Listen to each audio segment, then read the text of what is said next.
Chapter 14. Not long after Yi Xian carried his sister on his back, he suddenly stopped. Not far in front of him stood three people. It was Jiang Mian's trio. Jiang Mian's trio walked in front of Yi Xian. Jiang Mian faintly smiled. The old man's trio is here to send young Master Yi off. Yi Xian put down his sister and cupped his fists towards the trio. Many thanks. Jiang Mian smiled. He took out a white jade bottle and handed it to Yi Xian. There are a total of 30 body-nourishing pills inside. It's a small token from our three families. I hope you'll accept it. Body-nourishing pills. Yi Xian glanced at the three of them, feeling puzzled. As if he knew that Yi Xian was confused, Jiang Mian smiled and said, "The old man also bluntly said that the old man's trio would like to form a good relationship with young Master Yi. Although young Master Yi is no longer a member of the Yi family, he is still a citizen of Qingcheng. If you leave this place and become famous in the future, the old man's trio might be able to benefit from it." Yi Xian took the white jade bottle and slightly bowed. Many thanks. Although he didn't want to owe a favor, he really needed this body-nourishing pill. For his sister, he was willing to owe a favor no matter how big it was. At this time, Liu suddenly said, "Young Master Yi, are you going to the imperial capital?" Yi Xian nodded. "I'm going to the imperial capital's Karaki College." Liu faintly smiled. He waved his right hand, and soon, a carriage rushed over from the city. Liu smiled. "The journey to the imperial capital is long. If you walk on foot, I'm afraid it will take more than half a year. The two of you can take the carriage to Qianshan City first. From there, you can take a cloud ship to the imperial capital. It just so happens that in a month is the recruitment period for Karaki College. You should be able to make it in time." After Liu finished speaking, Zhang Lai took out a bag of money and a map and handed it to Yi Xian. "Young Master Yi, this is also a small token of my appreciation. This trip to the imperial capital will require all kinds of expenses. Although this isn't much, it should be enough for an emergency. This scroll is a map, and there are some dangerous places marked on it. You must not pass through these places." Yi Xian glanced at the three of them and then cupped his fists. "I, Yi Xian, will never forget what the three of you have done for me today. I will repay you in the future. Farewell." After saying that, he put away the things and carried his sister into the carriage. Soon, Yi Xian and his sister disappeared from the trio's line of sight. Watching Yi Xian and his sister disappear into the distance, Liu suddenly whispered, "Will this person be sentimental?" Jiang Mian said with a smile, "Have you seen his sister?" Hearing this, the three of them immediately understood. Jiang Mian looked at the increasingly blurry carriage in the distance and said softly, "This person is decisive and never soft-hearted. He is a ruthless character. If the Yi family has such a person, I'm afraid we will have to lower our heads for countless years to come." Fortunately, the Yi clan was a group of idiots. They actually went to support the so-called Heaven's Chosen One. Even if they wanted to support him, they shouldn't have suppressed another genius like this. Now, they've forcefully forced him to break off relations with the Yi clan. The Yi clan's great elder and clan head are really pig brains. Liu smiled and said, "It's a good thing for us, isn't it?" Jiang Mian smiled, "Of course." Zhang Lai suddenly smiled and said, "How do the two of you think the Yi clan should be divided?" Liu roared with laughter, "We naturally should divide it however we want.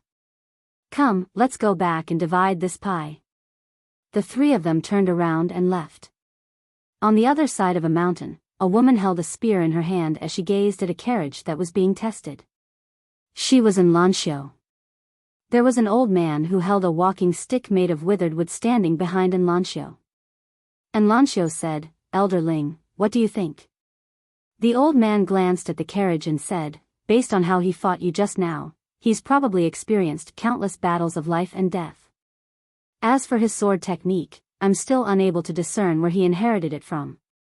But there's one thing I'm sure of, and it's that he can be considered to be a swordsman." When he spoke up to hear, he hesitated for a moment and said, "Young miss, even though he's not bad, he and you are from two different worlds. After all, you're already on the martial rankings. The martial rankings. There were a few hundred minor kingdoms in the entire Pine Prefecture, a few large kingdoms, and even hidden clans and sections. Moreover, the disciples of all these powers had a common objective, and it was to ascend the martial rankings. The martial rankings was the most authoritative ranking in the entire Pine Prefecture. Those that were able to ascend it were geniuses amongst geniuses, monstrous geniuses amongst monstrous geniuses. On the other hand, only 2 people in the entire kingdom of Jiang had ascended the rankings. One of them was Enlanxiu. Enlanxiu glanced at Elder Ling and grinned. Elder Ling, you think that I'm interested in him because I gave him the jade pendant, and you're afraid that I would be tempted? Elder Ling hadn't expected that his young miss would be so frank, and he immediately lowered his head slightly and remained silent. Enlanxiu gazed at the carriage that had vanished into the distance. Elder Ling, you've misunderstood. I wasn't asking about his natural talent when I asked you just now, I was asking about him.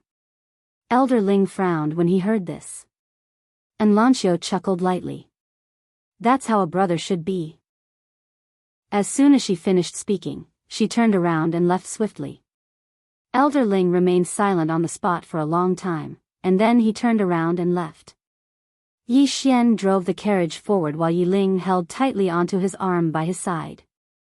Yi Xian glanced towards the distance, and then he withdrew the map that Zhang Lai gave him.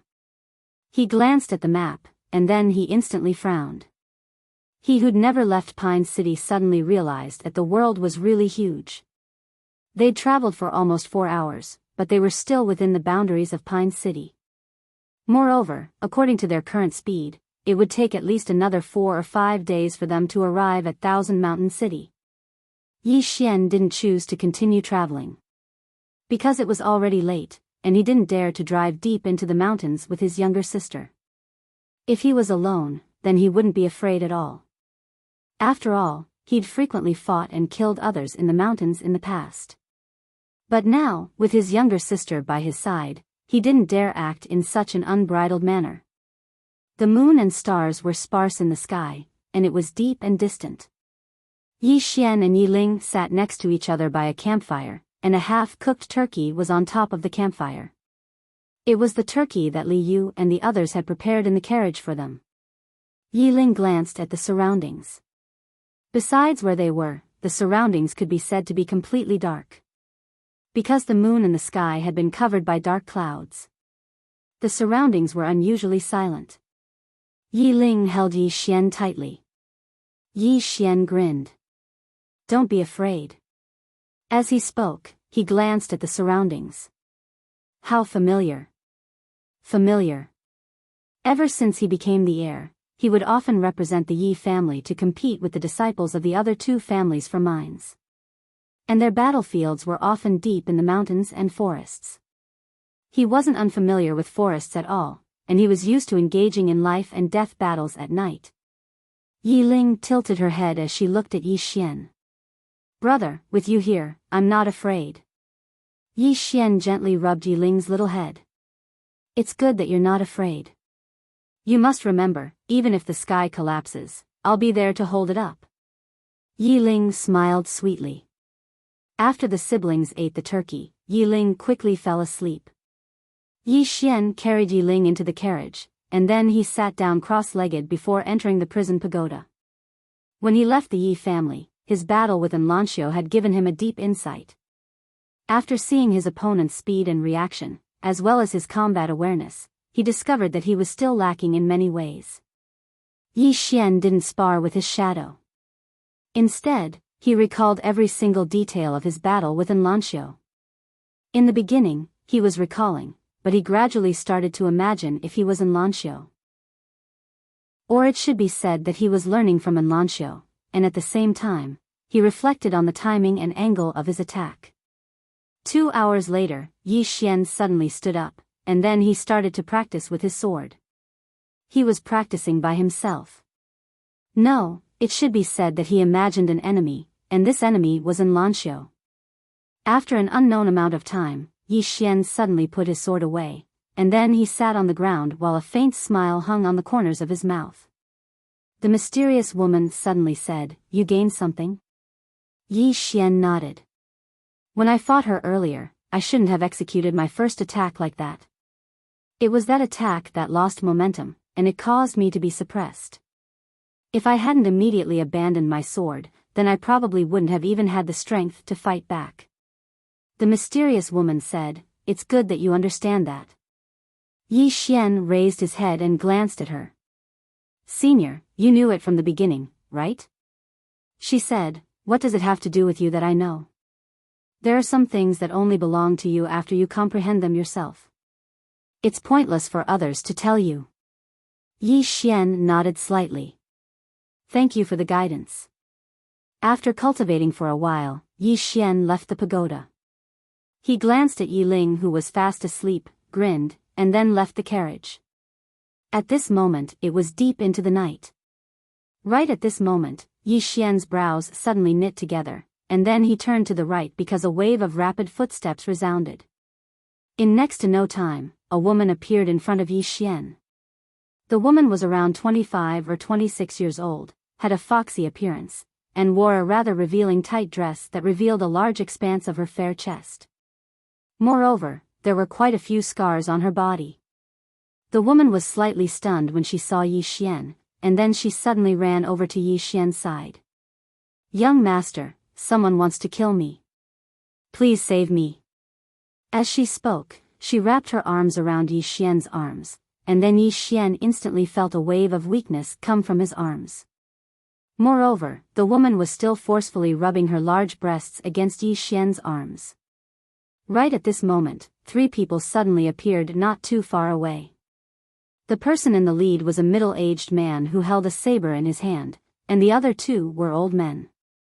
Yi Xian's heart shook when he saw them. According to the aura of the middle-aged man in the lead, he was at least at the Qi controlling realm, and the other two old men were at the Qi transformation realm. The middle-aged man and the other two had noticed Yi Xian as well, and they frowned when they saw Yi Xian. The middle-aged man stared straight at Yi Xian. "Who are you?" Before Yi Xian could speak, the foxy woman suddenly said, "I've got the item. You stop them, and we'll meet at the same place later." After saying that, she turned around and was about to run, but at this moment, Yi Xian, who was beside her, suddenly lifted his leg and swept it towards her. The foxy woman's expression changed greatly. She did not expect Yi Xian to suddenly attack, and she immediately put her hands in front of her to block. Bang! The foxy woman's whole body was directly sent flying by Yi Xian's whip kick.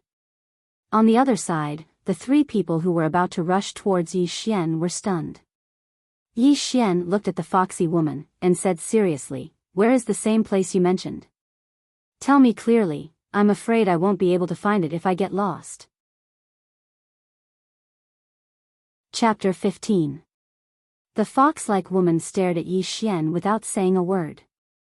Yi Xian coldly glanced at the fox-like woman and then turned to look at the three middle-aged men not far away. "I'm just passing by. I won't get involved in your business."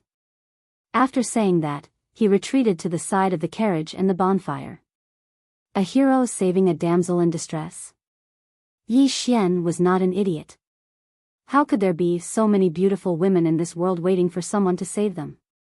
Outside, there were many tricks. If he was not careful, he would die without leaving even his bones. Moreover, without knowing the whole story, he would not get involved in other people's business. Moreover, this fox-like woman wanted to use him, but she did not care about his life or his situation. This proved that this woman was not a good person. Seeing that Yi Xian retreated to the side, the three middle-aged men looked at each other. The middle-aged man cupped his fists at Yi Xian and then looked at the fox-like woman on the ground. "Qin Shang, hand over the thing, and I'll let you die a quick death." The fox-like woman retreated to a tree and smiled coldly. "Mocun, if I were you, I would immediately turn around and run for my life." The middle-aged man narrowed his eyes. "What do you mean?" Da. At this moment, a sudden rush of horse hooves came from not far away. Noticing this scene, the middle-aged man's face changed. "You called for help." The woman named Qin Shang smiled coldly. "What do you think?"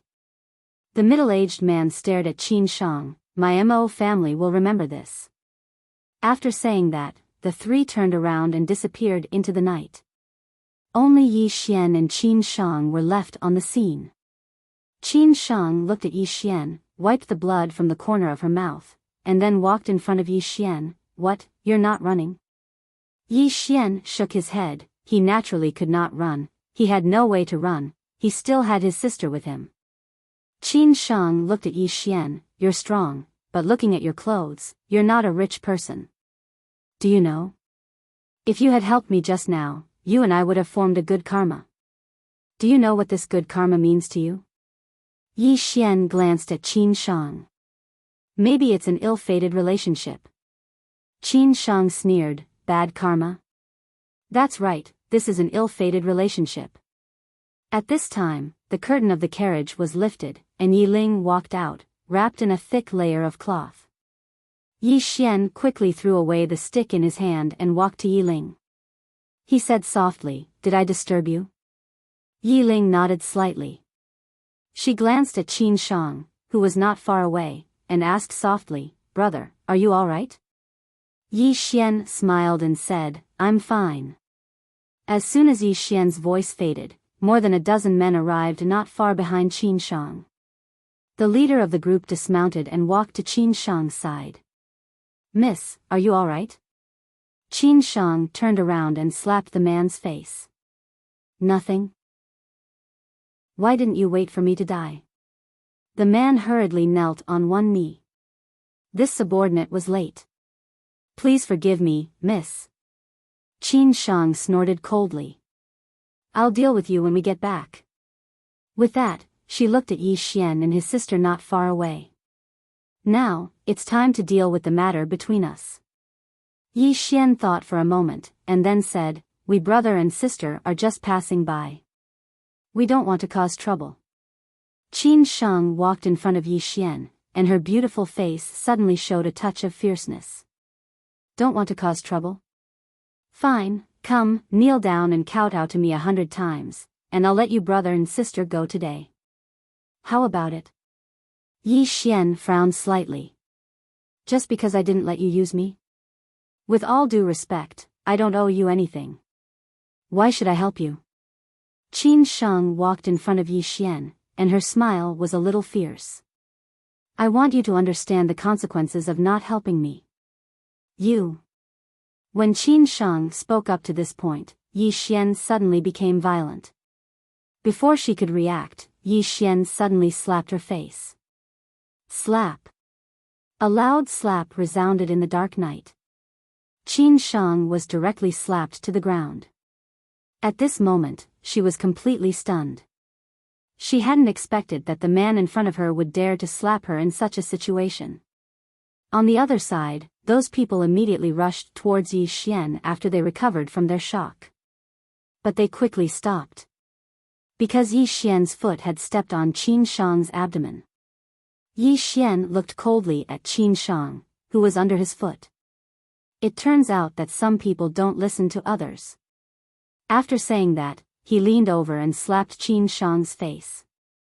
Slap. At this moment, Qin Shang's beautiful face directly swelled up. How dare you? The man who led the group shouted angrily. Do you know who she is? She's the young miss of Luocheng's Qin family. Luocheng. Of course, Yi Xian knew this city. It was very close to Qincheng. Yi Xian glanced at the man who spoke. If I were you, this time, instead of threatening, would quickly apologize and admit my mistake. Harsh words. Anyone would say that. However, it was often the most incompetent person who said harsh words. The more incompetent a person was, the more powerful his words were. I'm sorry. At this moment, under Yi Xian's foot, Qin Shang suddenly spoke. Young master, I have eyes but failed to recognize an expert. I hope young master can be magnanimous and forgive me. My Qin family will reward you handsomely. Yi Xian lowered his head and looked at Qin Shang. The latter's face had completely lost its previous ferocious expression. There was only a pitiful and delicate look on her face, but her hands were tightly clenched. Yi Xian smiled slightly. The next moment, he suddenly stepped on Qin Shang's throat. Crack. The sound of bones breaking was heard. Qin Shang's eyes were wide open. There was disbelief and regret in her eyes. Seeing Yi Xian kill Qin Shang, the people not far away were stunned. Yi Xian withdrew his foot and returned to Yi Ling's side. He gently rubbed Yi Ling's little head. She's not begging for mercy. She just wants to get away temporarily and then take revenge on us. He was not a person who liked to explain, but he did not want to be seen as a cold-blooded and heartless person in his sister's eyes. Yi Ling shook her head slightly.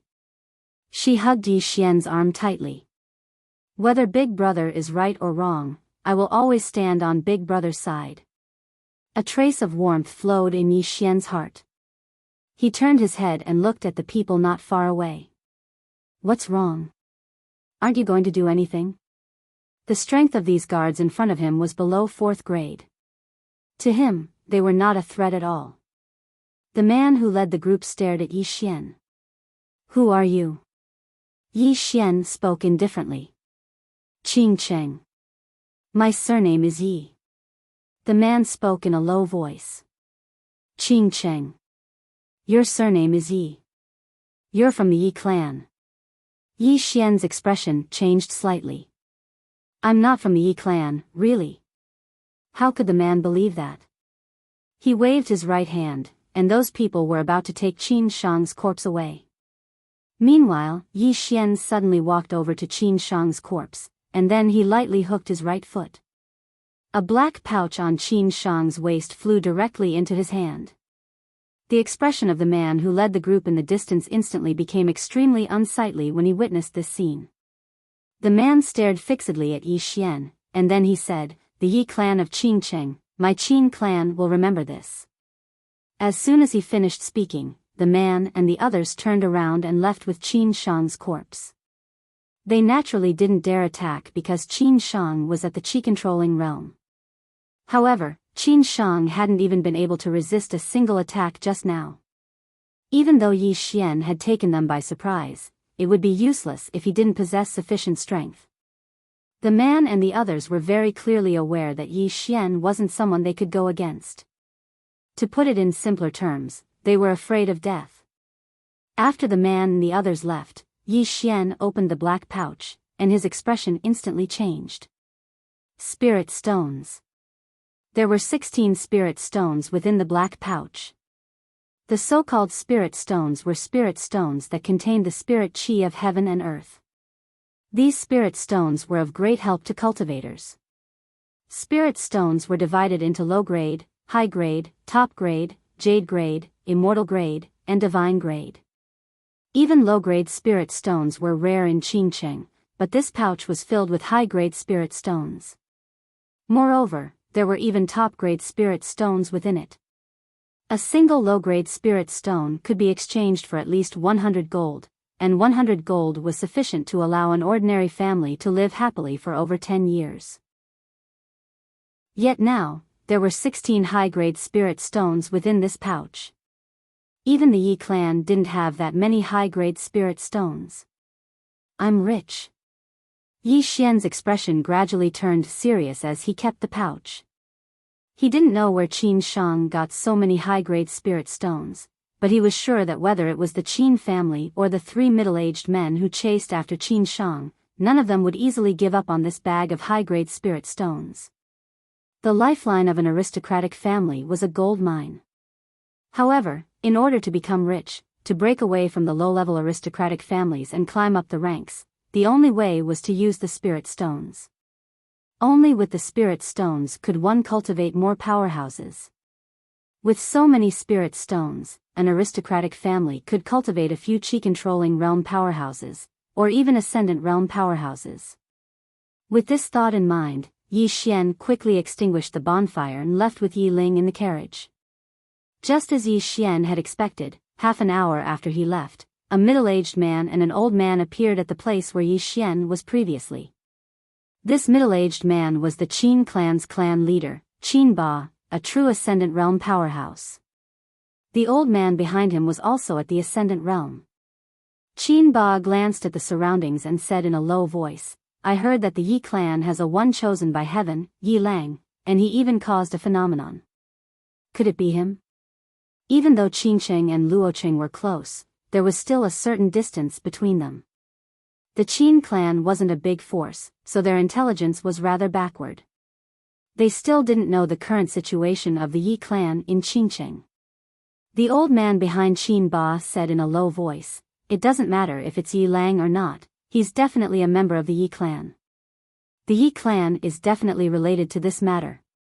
Qin Ba nodded and said coldly, I'll make a trip to Qingcheng and demand an explanation from the Yi clan. As for that person, he shouldn't have gone far. Qin Yu, follow him. If you catch up to him, it's Yi Lang. Don't underestimate him. The old man called Qin Yu nodded. He tapped the ground lightly with the tip of his foot and leaped into the air like a spirit ape, disappearing into the distant night. Qin Ba clenched his right hand slowly, and his expression was cold. What a great Yi clan! With that, he turned around and disappeared into the distance. In the dark night, Yi Xian drove the carriage quickly. Fortunately, there was a faint moonlight, so he could barely see the road. Brother, why did that woman make things difficult for us? Because she thinks we're easy to bully. Does that mean we're easy to bully? Many people are like that. They bully you because they think you're easy to bully. In this world, if you're not ruthless, you won't be able to stand firm. Brother, you've killed a lot of people, haven't you? Yes. I might kill even more people in the future. Why? I don't have a good temper. I can't take it. If someone provokes me, I want to kill them. Chapter 16. The young man drove the carriage swiftly through the night, and the young woman was holding tightly onto the young man's arm. Her head was resting on the young man's shoulder, and her eyes were closed. Obviously, she'd fallen asleep. The young man glanced at the young woman from time to time, and his eyes were filled with tender affection. You really dote on your younger sister. Meanwhile, the mysterious woman's voice suddenly resounded in Yi Xian's mind. Yi Xian was slightly stunned when he heard her, and then he smiled, I'm her older brother. If I don't dote on her, then who would? She said, you're a qualified older brother. Yi Xian chuckled and said, Senior, I heard that sword immortals can split mountains and rivers with a single swing of the sword. Is that true? She replied, it's true. Yi Xian instantly felt a sense of longing when he heard this. A sword immortal. To soar through the world on a sword and see all the mountains and rivers. That was what Yi Xian wanted as well. Meanwhile, the mysterious woman said, so long as you work hard, then you'll have a chance to become a sword immortal as well. Yi Xian grinned, I will. Once I'm able to fly on a sword, then I'll take my younger sister to see the entire world. She said, look at how promising you are. Yi Xian roared with laughter and sped up. 2 hours later, a wisp of dawn had appeared in the horizon. The sky was bright, but it was raining. Yi Xian raised his head and noticed that the rain was growing heavier. It wasn't suitable for traveling any longer. Yi Xian sped up, and it didn't take long for him to see an estate at the center of a mountain in the distance. From where he was standing, the estate was quite old and desolate. Yi Xian frowned slightly when he saw the estate. Why is there an estate deep within a mountain? He didn't want to stop, but the rain was growing heavier and was accompanied by violent winds. It was truly unsuitable for traveling. Yi Xian fell silent for a moment, and then he withdrew the map that Li Yu had given him. He found his current location on the map, and it wasn't marked as a dangerous area. Yi Xian felt a little relieved. Then, he stopped the carriage in front of the mansion. The door of the mansion was wide open. Yi Xian sized up the mansion in front of him. Upon closer inspection, the mansion had clearly been abandoned for a long time. Weeds grew under the surrounding walls. Seeing that the rain had no intention of stopping, Yi Xian carried Yi Ling into the abandoned mansion. The two of them came to a hall. There were two people in the hall. One was a gray-robed elder, and the other was a youth around 17 or 18 years old. The two of them were next to each other, so it was obvious that they were together. When the old man saw Yi Xian and his sister, he only took a glance before withdrawing his gaze. As for the youth, he smiled and nodded his head as a greeting. Yi Xian nodded slightly, then brought his sister to sit at the side. Yi Xian started a fire, and then he took out 2 turkeys and started roasting them. When he saw this, the eyes of the youth suddenly lit up, and then he ran over to Yi Xian. "I'm Jiang Muki. How should I address you, brother?" Yi Xian glanced at the youth. "Yi Xian." Jiang Muki chuckled. "It's fate that we met. What do you think?" Yi Xian pointed at the turkey on the fire. "Do you want to eat it?" Jiang Muki was slightly stunned, and then he nodded vigorously. Yi Xian passed a turkey to the youth. "It's yours." Jiang Muki didn't refuse, and he took it and slowly roasted it himself. Jiang Muki glanced at Yi Xian and chuckled, "Brother, although you are only at the air transformation realm, your foundation is so solid that it is not much weaker than mine." When he heard this, Yi Xian's hand paused slightly, but he quickly returned to normal. "You're unfathomable." This was the feeling that the youth in front of him gave him. Actually, he didn't know that the feeling he gave the youth was the same. The youth's eyebrows twitched. 2 moves. As if he thought of something, he said again, "Don't go overboard."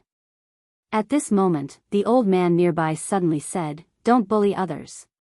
When he heard the old man's words, Yi Ling, who was beside Yi Xian, was instantly unhappy. She glanced at the old man. "Old man, my brother is also very powerful. Maybe my brother is bullying him." The old man glanced at Yi Ling. "Is that so?" Yi Ling looked at Yi Xian. Yi Xian smiled. "Then let's exchange 2 moves." Yi Xian and Jiang Muki walked to the side. Jiang Muki smiled. "Can we begin?" Yi Xian nodded. As soon as Yi Xian nodded, Jiang Muki disappeared on the spot. In the next moment, a fist landed on Yi Xian's chest. However, Yi Xian's fist also landed on Jiang Muki's chest. Bang! Both of them retreated at the same time. After retreating for about a dozen steps, both of them stopped almost at the same time. Opposite Yi Xian, Jiang Muki sized up Yi Xian and said in surprise, "Your physical body is even stronger than I imagined." Yi Xian said, "Yours too." His punch just now felt like it landed on an iron plate. Jiang Muki smiled. "Our country of Jiang is really full of talents. After I came out of the palace, I saw, aha." At this moment, the old man nearby suddenly spoke. Jiang Muki glanced at the old man helplessly. "Pavilion Elder, what's the point of traveling if you have to worry about everything?" The old man shook his head. "The hearts of the people outside are complicated." Jiang Muki smiled. "It doesn't matter. I can tell with one look that this brother is a straightforward person. He doesn't seem like a scheming person." As he spoke, he looked at Yi Xian and cupped his fists. "Brother Yi, I am Jiang Muki, the 10th prince of the Jiang country." A prince. Yi Xian was a little surprised. He didn't expect to meet a prince of the Jiang country at this place. Recollecting his thoughts, Yi Xian cupped his fists. Yi Xian is just a nobody. Hearing this, Jiang Muki laughed. "Brother Yi, with your strength, it's only a matter of time before you become famous." Yi Xian shook his head and didn't say anything. He didn't care about fame. Fame could often kill people. At this moment, the rain gradually subsided. The old man stood up. "Your Highness, it's time to go." Jiang Muki nodded slightly. He picked up the roast chicken that was already roasted to a golden yellow color and looked at Yi Xian. "Brother Yi, I have to go somewhere else. Goodbye." As he spoke up to this point, he seemed to have thought of something. He took out a command token and passed it to Yi Xian. "Brother Yi, this is my command token. It should be of some use in the imperial city. Brother Yi, don't refuse it. Otherwise, I won't dare to eat this roast chicken of yours. Yi Xian glanced at Jiang Muqi and accepted the jade token. When he saw Yi Xian accept the jade token, Jiang Muqi chuckled. See you in the future. As soon as he finished speaking, the other old men turned around and disappeared at the entrance of the hall. Yi Xian looked at their backs and didn't speak for a long time. Outside the estate, the old man spoke in a low voice. Your Highness intends to rope him in? Jiang Muqi grinned. He's a swordsman. But he was able to fight me equally without drawing his sword. If he did, then I'm afraid even I wouldn't be confident in my ability to defeat him. As he spoke, he turned around and glanced at the abandoned estate. As expected of someone that kingdom thinks highly of. I didn't come all the way here in vain. The old man hesitated for a moment before he said, even though his foundation is solid and his combat strength isn't ordinary, he's all alone in the end. He doesn't have any clan or sect behind him, so his future is limited. Moreover, he doesn't have any clan or background, so his help to you is practically negligible. Perhaps it's exactly because of this that the eldest prince and the 9th princess didn't send anyone to Pine City. Jiang Muqi chuckled. Big Brother's mother is from the Yu clan, and it's the second most powerful clan in my Jiang kingdom. Even my imperial father has to fear it. On the other hand, my 9th sister is the commander-in-chief of the 3 armies and controls almost 50% of the troops in my Jiang kingdom. So, they naturally wouldn't take a liking to these ordinary geniuses. The old man said, then why did you come all the way here, Your Highness? Jiang Muqi spoke softly, I don't have any advantage when compared to them. They can have their eyes set high, but I can't. Perhaps my befriending them today will allow me to obtain an extraordinary assistance in the future? The old man shook his head. A swordsman was very rare indeed. However, if it was just a swordsman, then it would be meaningless unless it was a grandmaster in the sword Dao. But how difficult was it to become a grandmaster in the sword Dao? There was only a single grandmaster in the Jiang kingdom. Moreover, that grandmaster was already 90 years old. It had been almost 50 years since a grandmaster in the sword Dao had appeared in the Jiang kingdom. In the main hall. Big Brother, was that person really a prince? Yi Ling asked curiously. Yi Xian nodded. It should be. Yi Ling spoke softly, he seems to have been waiting for Big Brother on purpose. Yi Xian glanced at Yi Ling and smiled.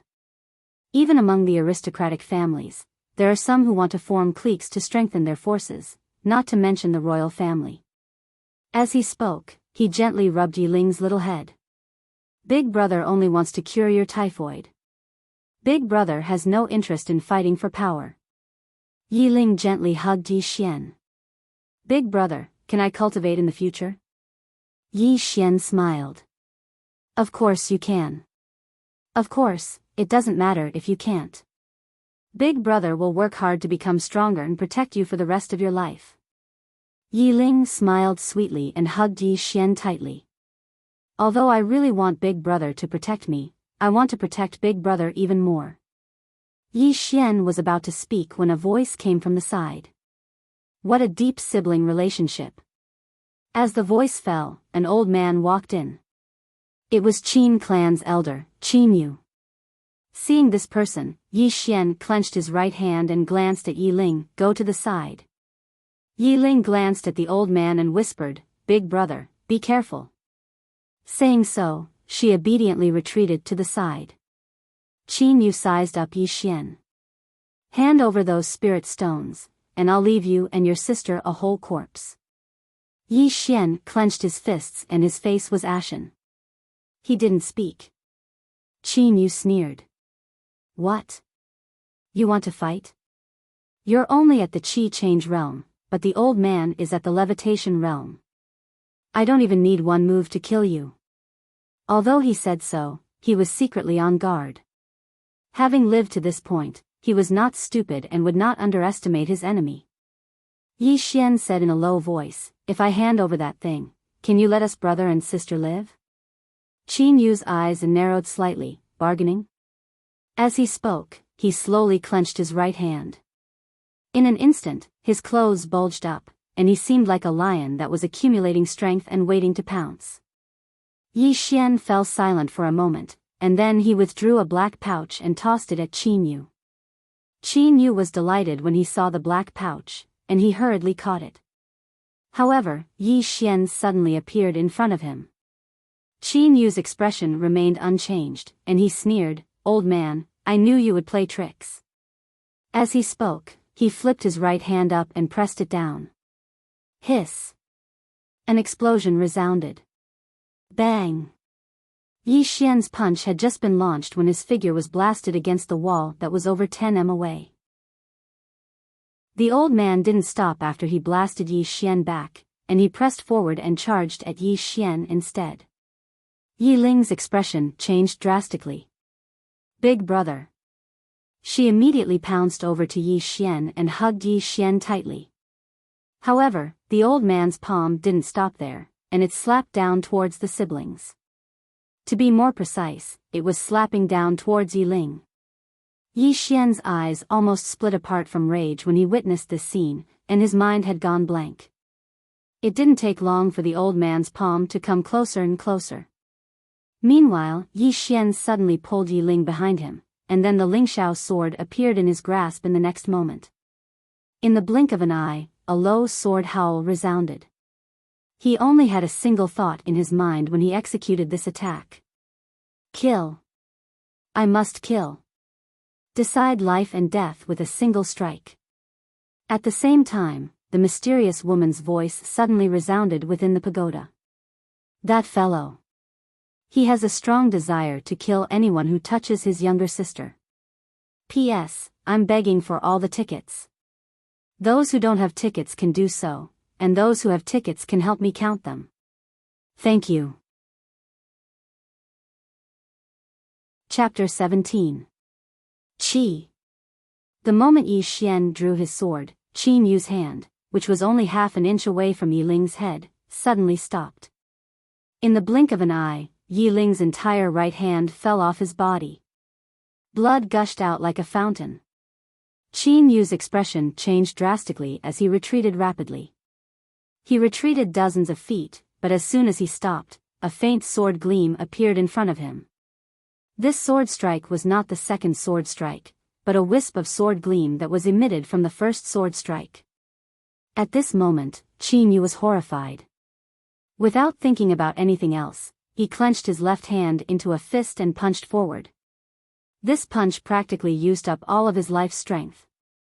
At this moment of life and death, he naturally did not dare to hold back. When the punch was thrown, the sound of air exploding could be heard. The sword arrived. Qi. As soon as the fist and sword met, Qin Yu's entire left arm flew off, blood spurting out like a fountain. At the same time, Qin Yu's entire body was sent flying dozens of feet away. Yi Xian did not make another move, because at this moment, his entire right arm had cracks and blood was flowing out continuously. Not only that, after that sword attack, he felt as if his body was in turmoil. It was extremely uncomfortable, and he even felt powerless in his limbs, as if his entire body had been sucked dry. It was extremely uncomfortable. In the distance, Qin Yu looked at Yi Xian in disbelief. Sword gleam. How is this possible? You're a swordsman. No, sword gleam. You're a great swordsman. No, you're only at the Qi transformation realm. There's no way you can emit sword gleams, let alone be a great swordsman. If one could master the basics of sword Dao, one could be called a swordsman. And swordsman was divided into ordinary swordsman and great swordsman. If a swordsman could use a sword as a medium to emit sword Qi and sword gleam, it meant that one's attainment in sword Dao had reached the level of a great swordsman. As for a great swordsman, it was relatively rare to see one. In the entire country of Jiang, there were less than 100 great swordsmen, and most of them were over 10 years old. However, Yi Xian was only 18 years old. This was why Qin Yu was so shocked. Yi Xian looked at Qin Yu coldly. Why are you still here? Qin Yu was slightly stunned. In the next moment, he turned around and disappeared from the sight of Yi Xian and his sister. As soon as Qin Yu escaped, Yi Xian collapsed to the ground. Yi Ling was shocked and quickly supported Yi Xian. He said in a trembling voice, "Brother, are you okay?" Yi Xian forced himself to sit down. Looking at the nervous Yi Ling in front of him, he forced a smile and said, I'm fine. Don't worry, I'm just going to meditate." With that, he slowly closed his eyes. "Senior?" Yi Xian asked in his heart. The mysterious woman said, "I know what you want to ask. The sword of life and death is too ruthless. You're too weak now and can't bear its power. For you, every attack you make will hurt your enemy and yourself. The reason why I'm teaching you this sword skill at this time is because I want you to understand some principles. The sword Dao relies more on comprehension, and it's also a kind of attitude. Your sword Dao will be the same as your attitude." Hearing this, Yi Xian fell silent. Comprehension? Attitude? What was the reason why he unlocked the sword of life and death? It wasn't because he cultivated diligently, but because at that moment, he just wanted his sister to be safe. That was his thought. Just as the mysterious woman had said, the sword of life and death was actually not a sword skill, but a kind of sword Dao philosophy. The mysterious woman said, "The sword of life and death at your current level can barely be considered as a high-grade profound rank sword skill, and the reason you suffered such a huge backlash is because you haven't attained the energy resistance realm yet, so you're unable to truly control your energy. The sword light you executed earlier wasn't cultivated by you, and it's because the sword skill itself is formidable. That's why you suffered such a backlash. Once you send your sister to the imperial capital, you have to find a way to devour spirit swords and attain the energy resistance realm as soon as possible." Yi Xian nodded. "I understand. No wonder I felt as if my body was emptied after I utilized this sword skill, and it was extremely uncomfortable. Fortunately, I severed that old man's arms with a single strike." When he spoke up to hear, the corners of his mouth curled up slightly to form a smile. That old man was at the airborne realm. "Idiot." The mysterious woman suddenly said coldly, "Even though that person's cultivation is extremely weak, he isn't someone you can go against right now. 50% of the reason you were able to sever his arms with a single strike earlier was because he'd been careless after he blasted you back with a single palm strike. If he knew that you were a swordsman and had taken precautions, then do you think you would be able to sever his arms with a single strike?" Yi Xian's expression instantly became solemn when he heard this. Right, if the old man had taken precautions from the beginning, then would he have been able to sever his arms with a single strike? After all, he'd lost completely when he collided with the old man's fist at the beginning. Moreover, it was because he'd attained the Aureate body realm, otherwise, that palm strike from the old man would have been sufficient to crush him. The mysterious woman said, "The gap in cultivation between you and him is too huge. It's impossible for you to surmount two realms in succession with your current strength. Unless you're able to grasp a Dao law and utilize the pagoda within your body." "Dao law?" Yi Xian said in a low voice, "Senior, I heard you speak of Dao laws in the past. What exactly are Dao laws? Where should I find them?" The mysterious woman said, "Once you become a grandmaster in the sword Dao, you'll understand what Dao laws are." Yi Xian was speechless. The mysterious woman continued, "There's one more thing. Don't only think about your younger sister. The second layer of the seal is showing signs of loosening. If you don't improve your strength as soon as possible, then the seal will vanish. At that time, no one will be able to save you. The seal has loosened." Yi Xian took a deep breath. He naturally hadn't forgotten what the mysterious woman had said. The first layer had imprisoned a sword master, and that sword master had perished before he'd arrived here. So, the sword master on the second layer was definitely still alive. Once the seal was undone, perhaps the sword master would be the first to kill him as a sacrifice to the heavens. Fortunately, he still had some time. Yi Xian withdrew his thoughts and opened his eyes. At this moment, even though his entire body felt weak and powerless, it was much better than before. However, he had to be extremely cautious when he used this strike to decide life and death in the future. If the sword master didn't die, then it might be his death instead. If that old man had continued to attack, he would most likely have died. There was still a gap between him and the levitation realm. However, if he fought with his life on the line, he still had the strength to fight. At this moment, Yi Ling suddenly said, "Brother. Are you all right?" Yi Xian looked at Yi Ling. Seeing that Yi Ling's face was still pale, Yi Xian smiled. "Don't worry, I'll be fine after some rest." Hearing this, Yi Ling's expression relaxed slightly. As if she'd thought of something, her expression dimmed. "Brother, I'm useless at all." Yi Xian said seriously, "Don't think too much. Once you've recovered, I'll take you with me to cultivate. At that time, when you become a martial artist, you'll protect me, okay?" Yi Ling glanced at Yi Xian. "Can I really cultivate?" Yi Xian said with a smile, "Definitely." Yi Ling clenched her little hands and looked extremely determined. "Brother, I'll definitely become a super powerful martial artist in the future. I'll protect you too." Yi Xian rubbed Yi Ling's little head and said with a smile, "I'll wait for that day." Yi Xian didn't know that his casual words had made the little girl in front of him remember them for the rest of her life. After resting for an hour, Yi Xian and Yi Ling continued on their journey. Thousand Mountain City. Yi Xian sped up because he realized that Yi Ling had to wear thick clothes even during the day. Moreover, she had to take 2 body-nourishing pills every time to suppress the cold air on her body. At this speed, the body-nourishing pills would be gone in half a month.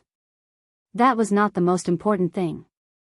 The most important thing was that he was afraid that the body-nourishing pills would be useless for Yi Ling's illness. If that was the case, the situation would be very serious. He had to hurry to the imperial city. Not long after Yi Xian and his sister left, the Qin family's master, Qin Ba, and Qin Yu, whose arms had been chopped off by Yi Xian, appeared in the main hall of the abandoned mansion. Looking at the 2 severed arms on the ground, Qin Yu's expression was extremely ugly. Qin Ba's face was also gloomy. After a while, Qin Ba said in a deep voice, "Is he really a great swordsman?" Qin Yu nodded. "If he wasn't a great swordsman, how could he chop off my arms?" Qin Ba clenched his fists tightly. His face was as calm as water. No one knew what he was thinking. After a while, Qin Ba sighed softly. "We can't take revenge for this." Qin Yu's expression was gloomy and he didn't say anything. Indeed, a great swordsman, a young great swordsman at that. Just the thought of it was terrifying. How could the Qin family dare to continue taking revenge? At this time, Qin Ba said again, "However, we can't just let this matter go.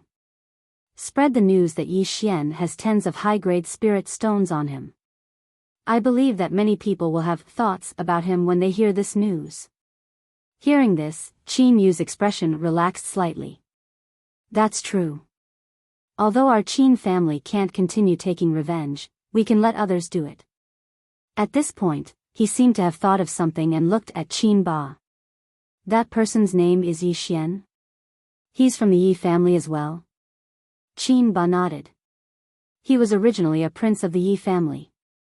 However, after the Yi family produced the one chosen by heaven, Yi Lang, he was ostracized and suppressed by the family. In the end, he was forced to swear to leave the Yi family and no longer be a member of the Yi family. Qin Yu was stunned, and then he said, "Could it be that there's something wrong with the higher-ups of the Yi family?" Qin Ba nodded. Right now, the Yi clan has practically become the laughingstock of the surrounding cities. You should know that Yi Xian was personally challenged by Nguesher, and it is said that Nguesher treated him differently. The heavenly phenomenon was also caused by Yi Xian, and not by Yi Rong. However, the higher-ups of the Yi clan thought that it was Yi Rong who caused it, and celebrated without restraint. This group of Yi clan elders and patriarch are really pig brains, extremely stupid. Qin Yu nodded. They really are. How's the Yi family doing now? Qin Ba said indifferently, they've been suppressed by the other clans to the point they can't even breathe. Right, even though we can't look for trouble with Brother Yi, we can use this as an excuse to gain some benefits from the Yi family. Come, let's go to Pine City and get even with the Yi family. As soon as he finished speaking, Qin Ba turned around and left. Qin Yu glanced at his severed arms, and he had a rather complicated expression on his face. This enmity is impossible to be avenged. Not only will I be unable to avenge myself, I'll be unable to avenge Qin Shang as well. Even though there was resentment in his heart, he was very clearly aware that it was time for this matter to come to an end. As a small aristocratic family, they had to understand one thing, and that was who they could offend and who they couldn't.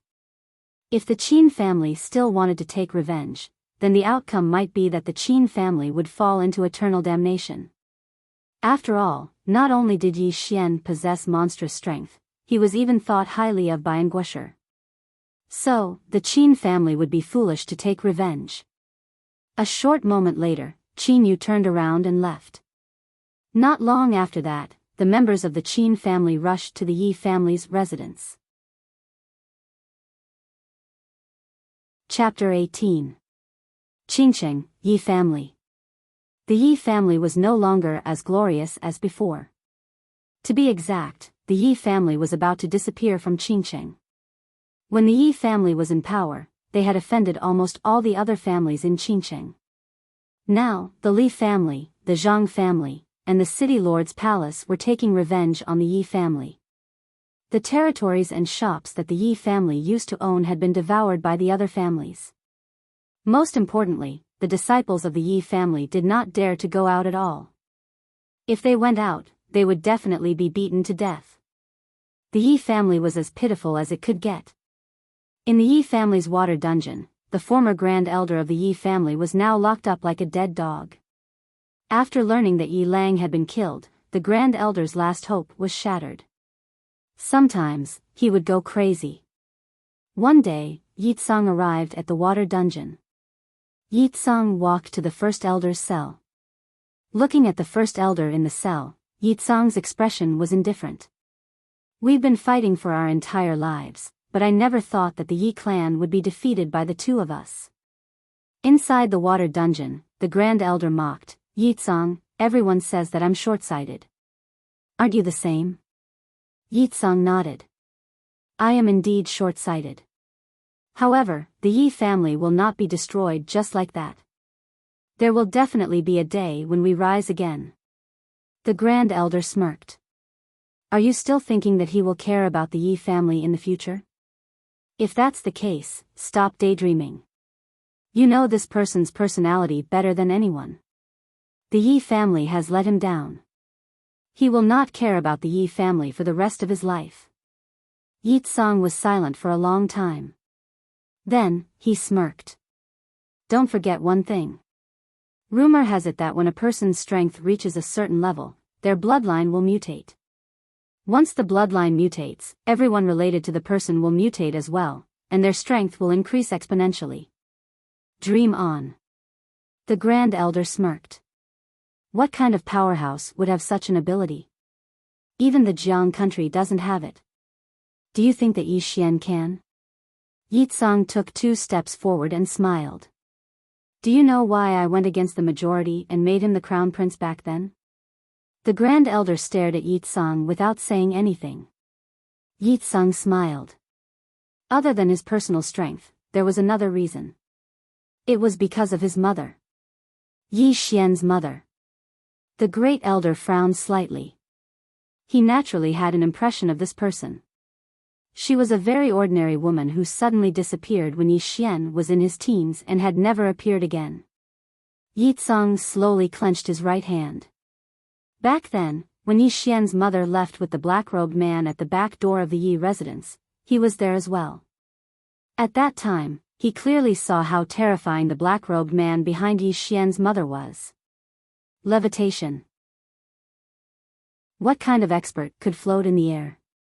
Sky realm experts could only soar in the air for a period of time at most, but that person, both his feet were off the ground, floating in the air, and there was not the slightest fluctuation of profound energy around him. In the end, when the two of them disappeared, they broke through space. Break through space.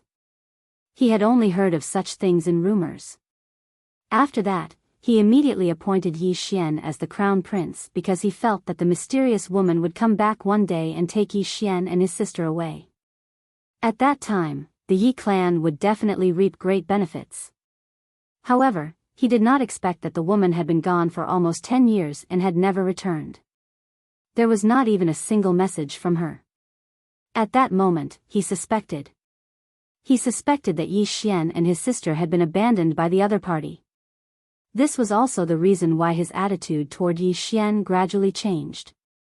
However, he did not expect that Yi Xian would become a swordsman, and inexplicably become a swordsman, and his strength was unparalleled. He knew that it must have something to do with that mysterious woman. Yi Tsang collected his thoughts and looked coldly at the great elder in the water prison. The stronger Yi Xian is now, the more the Yi clan will be mocked and humiliated. However, we will endure until the day he ascends to the clouds and changes his bloodline. Even if the hope is slim, we still have some hope. As for you, great elder, you will never have any hope for the rest of your life. We did not kill you, but locked you up, because we want to tell Yi Xian that the Yi clan is apologizing. The Yi clan will wait for him to calm down, even if it takes 10, 20, or 30 years. As for you, just stay here. Until you die. With that, he turned around and left. Inside the water dungeon, the great elder was silent for a long time. Then, he suddenly laughed like a madman. A moment later, the great elder laughed maniacally. Yi Tsang, oh Yi Tsang, you're even more stupid than I thought. He knew Yi Xian's personality better than anyone else. He was a person who would seek revenge for the smallest grievance, and he was also a person who held grudges. Calm down. If he hated the Yi clan, it meant that he still cared about the Yi clan. There was still hope for the Yi clan. However, Yi Xian did not even hate the Yi clan anymore. Since he did not hate them anymore, how could he calm down? 3 days later, in Qianshan City. Qianshan City was a bustling city located in the north and south of Jiang country. It was surrounded by countless mountains, hence the name Qianshan City. The reason why Qianshan City was bustling was because of the largest chamber of commerce in Jiang country, the Drunken Immortal restaurant. The Drunken Immortal restaurant was a mysterious force that had branches in hundreds of countries in Qingzhou. The cities that had them would definitely be prosperous. That was because they had a means of transportation, the cloud ship. The so-called cloud ship was a flying tool. With it, the distance between cities would not be so far. In fact, the distance between countries would not be so far. This time, he was going to Qianshan City to take the cloud ship to the imperial capital. This was the most prosperous place in Jiang country. In the carriage in front of the city gate of Qianshan City, Yi Ling looked at the city and blinked. Wow, brother, it's so big. It's much bigger than our Qingcheng. Yi Xian nodded and smiled. It's really big. Yi Ling shook Yi Xian's arm lightly and said coquettishly, brother, let's go shopping later, okay? Yi Xian thought about it and nodded. Okay. They had been traveling all this time. Not to mention Yi Ling, even he felt bored. It's good to go shopping. With this thought in mind, Yi Xian brought Yi Ling into the city. The streets were very wide, and they were a few meters wide. The city was filled with people and carriages, and it was much livelier than Qingcheng. Yi Xian brought Yi Ling to an inn and asked for a room. Now that Yi Ling's condition was not stable, he naturally didn't feel at ease leaving her alone in a room. After arranging a place to stay, Yi Xian brought Yi Ling to go shopping. On the streets, Yi Ling looked around like a cheerful elf. After a short while, Yi Ling had some small toys in her hands. When he saw how happy Yi Ling was, the smile on Yi Xian's face grew wider. When the brother and sister passed by a small stall, the mysterious woman's voice suddenly resounded in Yi Xian's mind. Wait a moment. Hearing this, Yi Xian was slightly stunned, and then he pulled Yi Ling to a stop. Senior? Yi Xian asked in his heart. The mysterious woman said, there's a purple ring on the stall next to you. Buy it. Yi Xian turned to look at the stall, and he glanced at it. At the corner of the stall, there was an inconspicuous purple ring. The stall owner was a middle-aged man. He glanced at Yi Xian and said with a smile, Brother, what do you want to buy? Yi Xian picked up the purple ring. How much is this? He didn't ask why the mysterious woman wanted him to buy this ordinary ring because he knew there must be a reason. After all, this mysterious woman usually didn't speak, and it was rare to see her take the initiative to speak. The middle-aged man glanced at the purple ring on Yi Xian's hand and said with a smile, 10 gold coins. Hearing this, Yi Xian slightly frowned. 10 gold coins was a bit expensive. However, he didn't hesitate to take out 10 gold coins and pass it to the stall owner. The stall owner chuckled when he saw that Yi Xian didn't bargain, and he hurriedly put the gold coins away. He was overjoyed. After all, he was even willing to sell it for 3 gold coins. Yi Xian was just about to turn around and leave and a voice suddenly resounded from the side. Wait! Yi Xian looked towards the source of the voice, and he saw a little girl who was around the same age as Yi Ling walking towards him. The little girl had white lips and red teeth. She wore a white cotton jacket, and she had a little braid on the back of her head. She looked extremely cute. The little girl glanced at the ring on Yi Xian's hand, and then she turned around to look at the stall owner. I'll pay 20 gold coins for this ring. The stall owner was stunned, and then he was in a slightly difficult position because he'd already sold it to Yi Xian.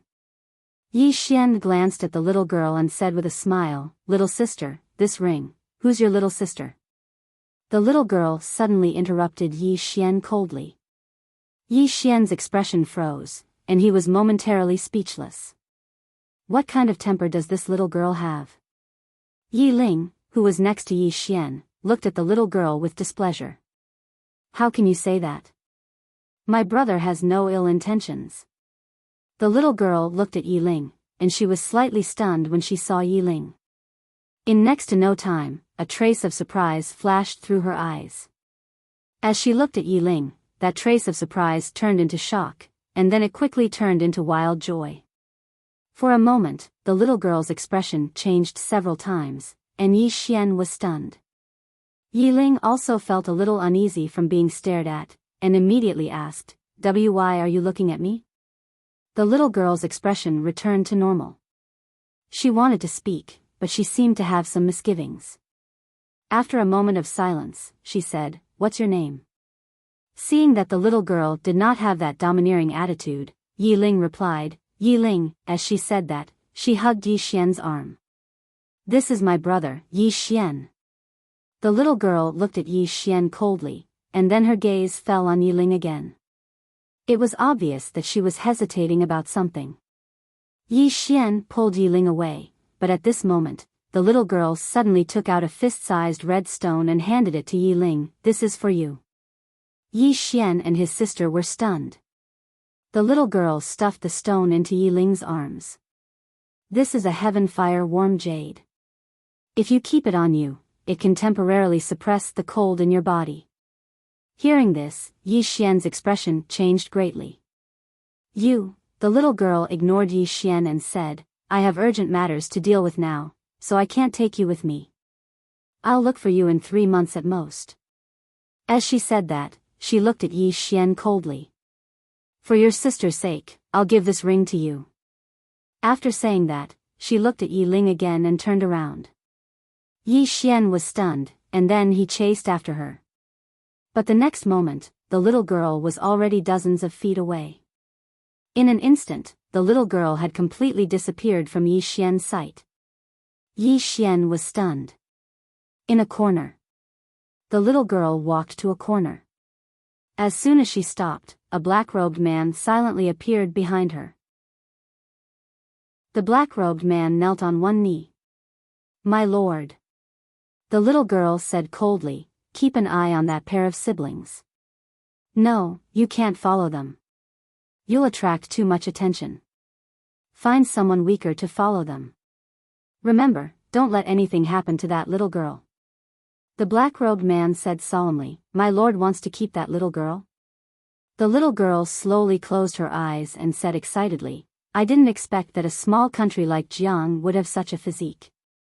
If it wasn't for the cave that the sword master left behind being too important, I would have taken her away right now.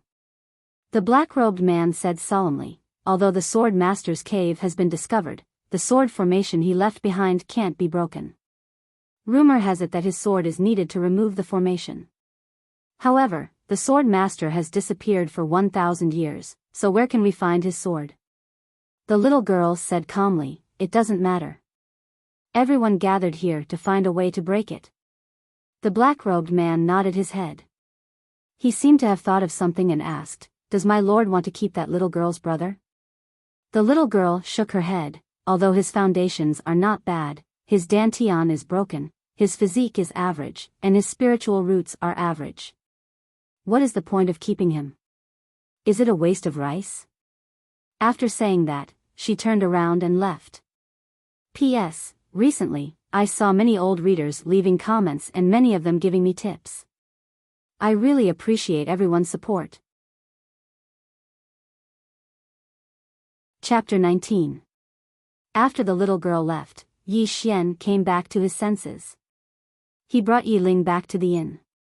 Inside the room, Yi Ling looked at the heavenly fire-warm jade in his hand and exclaimed, Brother, this stone is so warm. My body doesn't feel so cold anymore when I hold it. Yi Xian smiled. It's good that it's warm. Yi Ling nodded happily and held the heavenly fire-warm jade tightly. On the other hand, Yi Xian sat aside and closed his eyes slowly. Senior? That person just now? Yi Xian asked.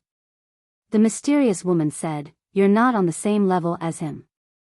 There's no point in asking. Yi Xian was speechless.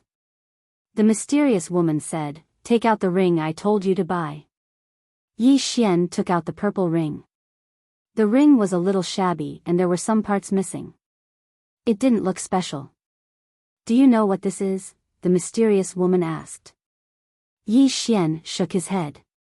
The mysterious woman said, This is an array formation ring, and a small array formation is hidden within it.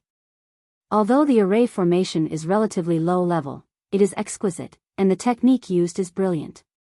It has a certain amount of research value, and that's probably why the little girl wanted it earlier. As for you, you can use this formation to protect yourself. Yi Xian was a little surprised. This small ring can hide a small formation? The mysterious woman said, In the future, go around the world more often. The world is bigger and more exciting than you can imagine. Yi Xian nodded. Once I can fly on a sword, I'll definitely go around. As he spoke, his eyes fell on the ring in his hand.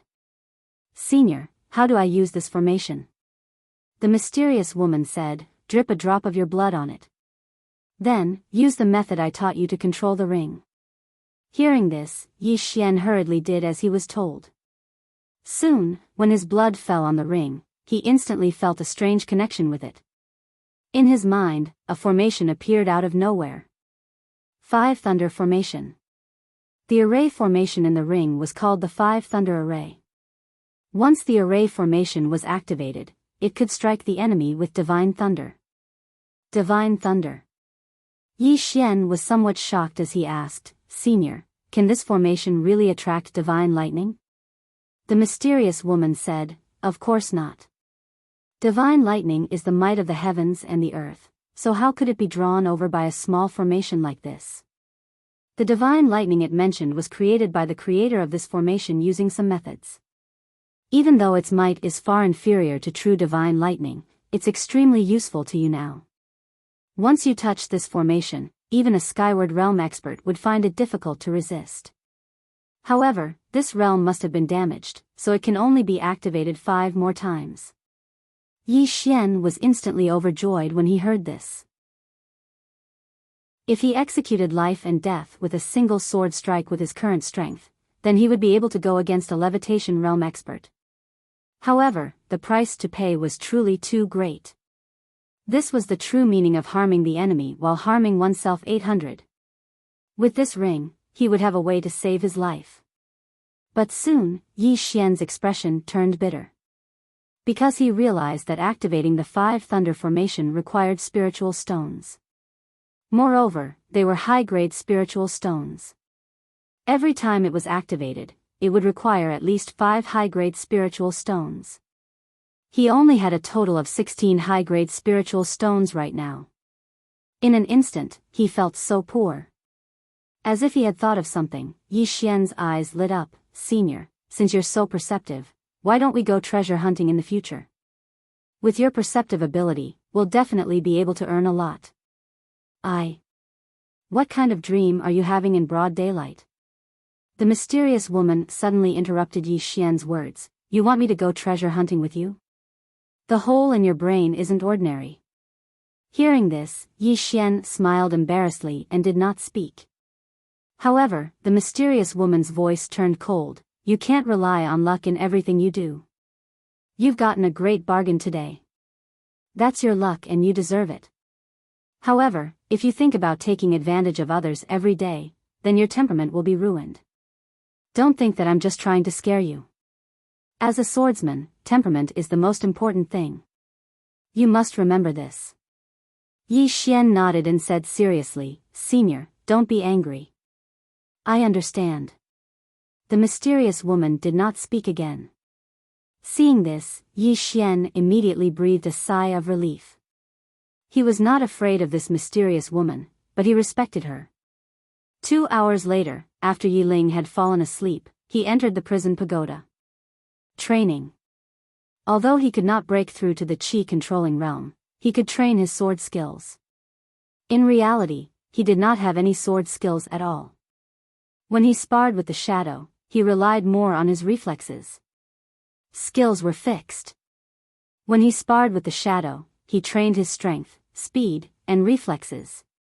Although he could not reach the qi-controlling realm now, he could train the qi-changing realm to the extreme. After all, within the same realm, there were strong and weak. On the first level of the prison pagoda, the sound of swords clashing against metal rang out continuously. There was only the sound of metal clashing. When there was still 2 hours until dawn, Yi Xian fell asleep. And 2 hours later, Yi Xian woke up on time. After paying the bill, Yi Xian sold the carriage to the inn at a low price, then left the inn with his sister, heading to Thousand Mountain City's Ship River. When the brother and sister arrived at the Ship River, they were both shocked by the scene in front of them. In front of them was a river that was nearly 1,000 feet wide, and there were several large ships. Each ship was at least 100 feet wide, extremely large. The brother and sister had never seen such a large ship before. Beside Yi Xian, Yi Ling said excitedly, Brother, this ship is so big. Wait, are we going to take this? Yi Xian nodded and said with a smile, Wait, we are going to the imperial capital on this. Yi Ling tilted her head and looked at Yi Xian, and asked curiously, Brother, is the imperial capital bigger than Thousand Mountain City? Yi Xian rubbed Yi Ling's little head lightly. It's definitely bigger than Thousand Mountain City. When we arrive at the imperial capital, brother will accompany you to see the prosperity of the imperial capital and have some fun, alright? Hearing this, Yi Ling's eyes lit up. Brother is the best. As she spoke, she stood on her tiptoes and lightly kissed Yi Xian on the cheek. Yi Xian laughed, and then he pulled Yi Ling along as they walked towards the distance. Because Yi Xian had inquired about the process of taking the cloud ship the night before, the brother and sister quickly bought the tickets and boarded a cloud ship. Yi Xian's heart ached slightly. Buying 2 cloud ship tickets to the imperial capital had cost him a total of 40 gold coins. Now, he could be considered to be a true pauper, because he had less than 10 gold coins left. At this moment, he felt like robbing someone. There were over 100 rooms of various sizes on the cloud ship, and the rooms were divided into various grades. Yi Xian asked around and found out that a first-class room required 150 gold coins, and a second-class room required 100 gold coins. However, this wasn't the most terrifying. The most terrifying was the special class room, and it required 300 gold coins. In Green City, some ordinary families would probably be unable to earn so much gold coins in their entire lifetimes. But here, it was only a single ticket. At that moment, Yi Xian noticed that being poor had limited his imagination. Yi Xian brought his sister to the room at the lowest level of the cloud ship. The room was very small, and there was only a bed, 2 stools, and a table. It was extremely simple. Yi Xian rubbed Yiling's head. There's still an hour before the ship takes off. After the ship stabilizes, we can go to the deck and look at the scenery below. Yiling smiled sweetly. As if she had thought of something, she turned around and rummaged through her bag for a while. Soon, she found a pair of cloth shoes and presented them to Yi Xian as if she was presenting a treasure. "Brother, I hooked these. Come and see if they fit." Saying that, she squatted down and started to take off Yi Xian's shoes. Meanwhile, Yi Xian was already stunned. When did she hook them? At this moment, Yiling suddenly let out a "wah." Yi Xian hurriedly lowered his head. Yiling covered her nose and rolled her eyes at him. "Brother, your feet are so smelly." Saying that, she turned around and ran out like a wisp of smoke. Soon, she returned to the room. This time, she carried a basin of water and placed it in front of Yi Xian. Then, she carried his feet and placed them in the basin. Yi Xian hurriedly said, "Brother, you can do it yourself." Yiling glared at him, then lowered her head and slowly washed Yi Xian's feet. As she washed, tears suddenly welled up in Yiling's eyes. This was because the soles of Yi Xian's feet were covered with a thick layer of calluses. Moreover, there were many scars on his calves that hadn't healed yet. These were all left behind by him when he had risked his life for the Yi family when he was the heir. Sensing Yiling's objection, Yi Xian said softly, "Why are you crying?" Yiling wiped the tears off her face. "Brother, you've suffered too much in your life. I swear that I will definitely become a super expert in the future. I will earn a lot of money so that I can live a good life." She had been brought up by her brother. However, many people didn't know that when their mother had left, Yi Xian had only been 10 years old.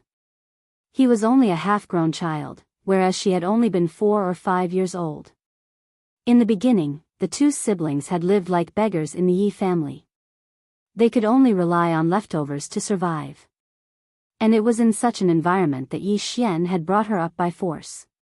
Even she didn't know how much hardship he had suffered. Especially after Yi Xian had become the heir, he had risked his life for the Yi family. She only remembered that her brother had gone out in the day and only returned at night. Moreover, every time he returned, his body would be covered in injuries. Hearing Yiling's words, Yi Xian felt a trace of warmth in his heart. He gently rubbed Yiling's little head. "Your health is more important than anything else. After we go to the capital this time, there are so many capable people there. They will definitely cure your illness. When you recover, I will teach you how to cultivate." Yiling gently washed Yi Xian's feet. Her tone was incomparably firm. "Brother, if I recover, I will definitely cultivate properly. No matter how much hardship I have to endure, I won't be afraid." Yi Xian smiled. Just as he was about to speak, the room's door suddenly opened. Soon, a middle-aged man and 2 old men entered the room. Yiling was shocked and quickly stood up. Who are you?" The middle-aged man who was leading the group glanced at Yi Xian. "Do you still remember me?" Yi Xian nodded. He naturally remembered them. They were the 3 people who'd pursued Qin Shang in the forest, and he remembered that the middle-aged man was called Mo. Yi Xian fell silent. It was obvious that they were here for the spirit stones. However, he hadn't expected that they'd actually chased him all the way to the cloud vessel. Meanwhile, Mo spoke abruptly, "Hand it over and we'll let you and your sister live." Yi Xian spoke in a low voice. "Fighting is prohibited on the cloud vessel." Mo laughed coldly. "So long as we kill you and your sister, then find a time to toss your corpses off the vessel. Would anyone even bother to investigate?" Yi Xian thought for a moment and said, "You'll let us live if we give it to you?" Mo Cun's eyes narrowed slightly, "Of course. We're only after wealth." Yi Xian took a deep breath, "Fine, I don't have the life to enjoy it." As he spoke, he withdrew the black pouch and walked towards Mo Cun. "You better keep your word." Mo Cun's eyes instantly burned with desire when he saw the black pouch, of course. He slowly clenched his right fist. When Yi Xian was a few steps away from Mo Cun, he suddenly tossed the pouch to an old man by Mo Cun's side. Mo Cun and the others were slightly stunned. The old man instinctively wanted to catch it while Mo Cun instinctively tried to seize it. Right at this moment, a cold glow flashed. Hiss! A sword suddenly appeared in front of Mo Cun.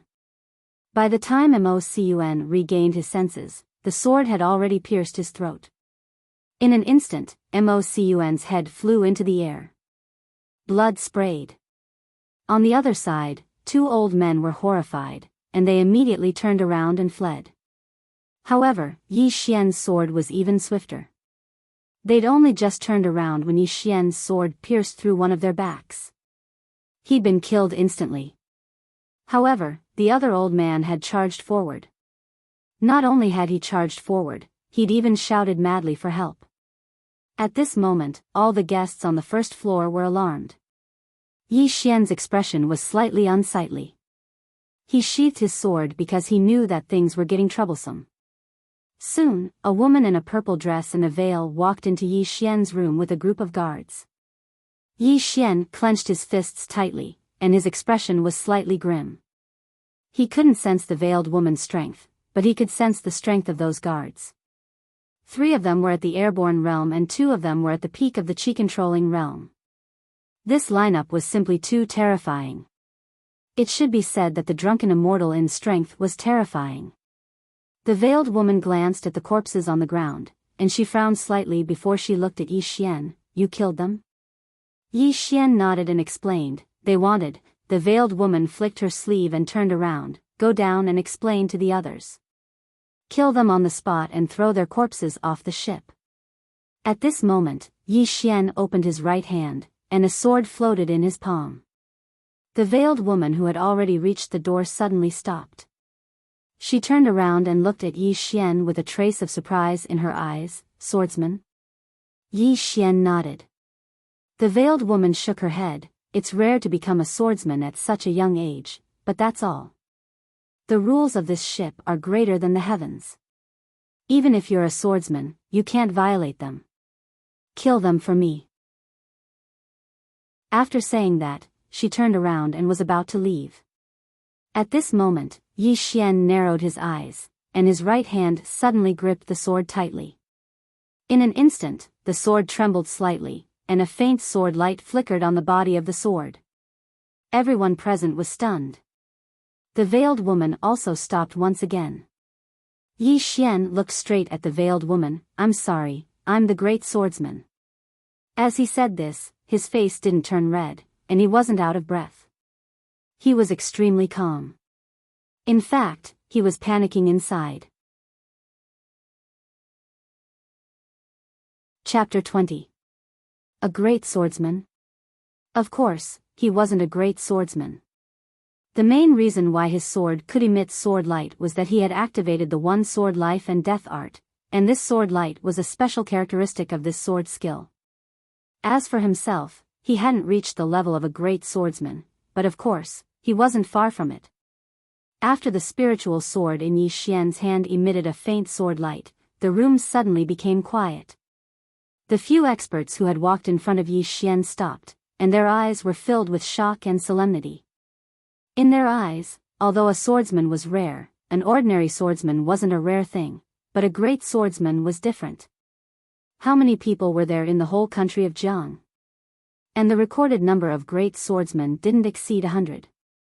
This wasn't a big deal. The most terrifying thing was how old was this young man in front of them?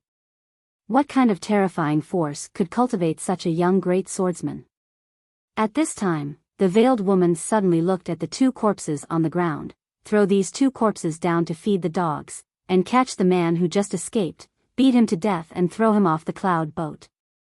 With that, she looked at Yi Xian in front of her. Arrange a special classroom for this young master, don't neglect him. After saying that, she turned around and left. In the room, the guards bowed slightly to Yi Xian and then turned around and left.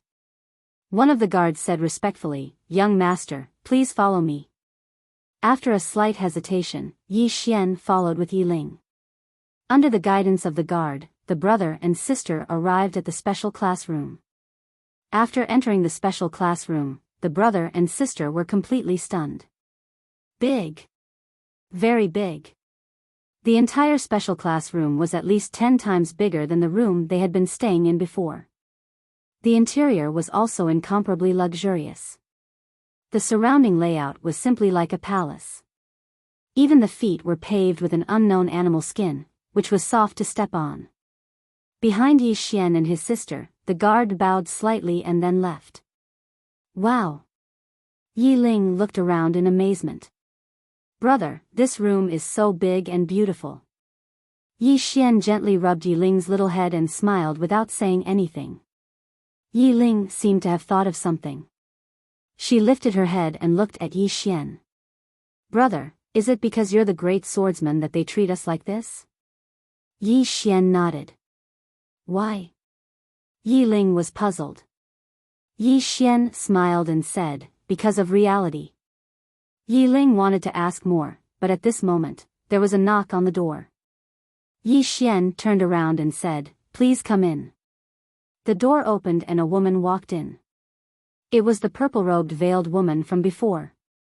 The veiled woman sat to the side and gestured with her hand, "Young master, please sit." Yi Xian sat opposite of the veiled woman. Yi Ling obediently sat not far away and curiously stared at the veiled woman. The veiled woman poured a cup of tea for Yi Xian. "This is the tip of immortal spirit bamboo. Young master, please have a taste." Yi Ling slightly nodded, "Miss is too polite." After saying that, he took a sip. The tea went down his throat. It was sweet and refreshing, very comfortable. Good tea. Yi Xian put down the cup and looked at the veiled woman in front of him. "This one is Yi Xian, from Qingcheng." The veiled woman looked at Yi Xian. "Han Xiangmeng." Yi Xian smiled and didn't say anything. She only said her name. Obviously, she didn't want to reveal too much. Han Xiangmeng gently took a sip of tea and said, "Young master has reached great swordsman at such a young age. You must be from a famous sect. May I know where your master is?" She asked about his background. Yi Xian shook his head with a smile. Seeing this, Han Xiangmeng frowned. "Young master, what do you mean?" Yi Xian looked at Han Xiangmeng in the eye. "Miss Han, forgive me for being blunt. When you make friends with someone, do you look at their background?" Han Xiangmeng's eyes narrowed. Obviously, she didn't expect Yi Xian to say that. Yi Xian said again, "Miss Han, the most important thing when making friends with people is sincerity. You shouldn't play tricks or look at their family background. Of course, if this is how Miss Han wants to make friends, then forgive me for not keeping you company." After saying that, he stood up and looked at Yi Ling, who was not far away. "Let's go." Yi Ling obediently ran to Yi Xian's side. Yi Xian left without a trace of hesitation. However, when the two of them reached the door, Han Xiangmeng suddenly said, "Young master, please wait." Yi Xian stopped walking. Han Xiangmeng softly said, "I was rude before, please don't blame me." Yi Xian turned to look at Han Xiangmeng. "Miss Han, I will remember your kindness for letting me off the hook for killing someone. I will definitely return this favor in the future." Saying this was actually treating them as strangers. Han Xiangmeng naturally understood the meaning behind Yi Xian's words. However, she didn't explain further. Instead, she slightly nodded. "It's getting late. Young master, please rest early." After saying that, she turned around and left the room. Outside the room, an old man appeared behind Han Xiangmeng. "Miss?" Han Xiangmeng stopped walking. As expected of a swordsman. His temper isn't ordinary. The old man nodded. A swordsman is a loner. His temper is a little weird. Miss revealing your name earlier was already a sign of sincerity. But this guy actually thinks that Miss is arrogant. Really? Han Xiangmeng shook her head. It doesn't matter. He has a straightforward personality. Although others don't like him, he's still much better than those who say one thing but say another. Pass down my orders. Before they reach the capital, they will stay in this special room. Their daily meals must be provided according to the special room's treatment. Do not neglect it. After saying that, he quickly disappeared into the distance. Inside the room. Brother? Is the great swordsman powerful? He should be very powerful. Brother, aren't you the great swordsman? Of course I am the great swordsman. And I will be soon. Wow, brother, you're lying, humph. You know too much. Brother will kill you to silence you. Hee hee, I'm not afraid. An hour later, Yi Xian covered the sleeping Yi Ling with a blanket and entered the prison pagoda. Cultivate. Only the strong would be respected. The reality of society told him this all the time. He was now at the peak of the air shift realm and the peak of the little swordsman realm. His speed, strength, and reflexes were almost at the limit. It could be said that although he was at the air shift realm, his strength was not something that a normal chi-controlling realm expert could contend against. As for those in the same realm, he was not invincible, but there were very few who could match him. However, he knew very well that martial arts was like rowing a boat against the current. If he did not advance, he would fall behind. Thus, he did not dare to neglect it. Now, when he fought against the shadow, he could already fight evenly with the shadow. Naturally, he was not satisfied with this. His goal was to defeat the shadow. Inside the prison pagoda, Yi Xian was alone. He was used to being alone. As for the mysterious woman, under normal circumstances, she did not speak. Yi Xian did not disturb her. Because he knew that the other party would definitely not chat with him. Cultivation was boring and lonely. 4 hours later, Yi Xian stopped. He stood on the spot with his sword in hand. His whole body was drenched in sweat. Yi Xian looked at the Ling Shao sword in his hand, and then said, "Senior, why is it that every time I spar with this shadow, I feel like I've already reached my limit, but the next time I spar with it, I feel the same way again? Did Senior strengthen this shadow?" After a while, the mysterious woman's voice sounded. "The fact that you have this feeling proves that you are improving every time. As for the limit, there is no limit. Although your foundation is not bad, it is only in places like Qing City and Jiang Country. If you were to be placed in the big sects, it would be average. Therefore, it is beneficial for you to stay at the air shift realm for a while. Of course, you cannot stay for too long. You still have to find a way to solve the problem of the spiritual sword." Yi Xian nodded. Understood. What he needed to do now was to improve in all aspects before he reached the chi-controlling realm. Instead of cultivating, Yi Xian took a bath and rested. Cultivation had to be done in moderation. Otherwise, he might die from cultivating. 3 hours later, Yi Xian woke up. Yi Ling woke up as well. Soon, breakfast was sent over. There was a plethora of dishes, and the two of them ate almost all of it. It couldn't be helped. They were used to living a poor life. It was rare for them to have a good meal, so they naturally couldn't waste it. After eating, Yi Xian and Yi Ling walked out of the room and came to the deck of the cloud ship. At this moment, the cloud ship was in the air, at least a few hundred meters above the ground. Countless people had gathered on the deck. The two of them walked to the front of the ship. This area was only accessible to people in special rooms, and it was the best location. Yi Xian looked up. In the distance, mountains surrounded them, and birds flew over from time to time. Wow! Beside Yi Xian, Yi Ling said excitedly, "Brother, look, those mountains have become smaller." Yi Xian rubbed Yi Ling's head lightly, and then he looked up into the distance. Looking at the green mountains and white clouds in the distance, Yi Xian was a little entranced. In the past, when he was on the ground, the scenery he could see was limited. But now that he was in the air, what he saw was completely different from what he saw on the ground, and his thoughts were somewhat different as well. Qing City was small, but the world was huge. He was small, but the world was huge. When Yi Ling saw Yi Xian's expression, she instantly calmed down. She knew that her brother was probably thinking about something, so she walked to the side of the ship and held the railing with both hands. She exclaimed, "It's really beautiful. What a country bumpkin." At this moment, an ear-piercing voice sounded in Yi Ling's ear. Yi Ling turned around and saw a little boy standing not too far away.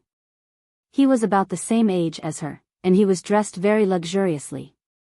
But he was too fat, and his eyes were almost hidden by the pile of flesh.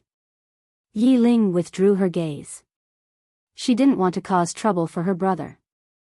However, the little boy walked over to Yi Ling's side, sized up Yi Ling, and then had a look of disdain on his face. "Look at your clothes, there are actually patches. Don't tell me you can't even afford to buy clothes." Yi Ling said indifferently, "It's fine as long as I can wear clothes. In any case, having big brother is enough." The little boy patted his clothes and said complacently, "Do you know what this is made of? This is made from the skin of a demon beast, a spirit fox. It's worth 100,000 pieces of your clothes."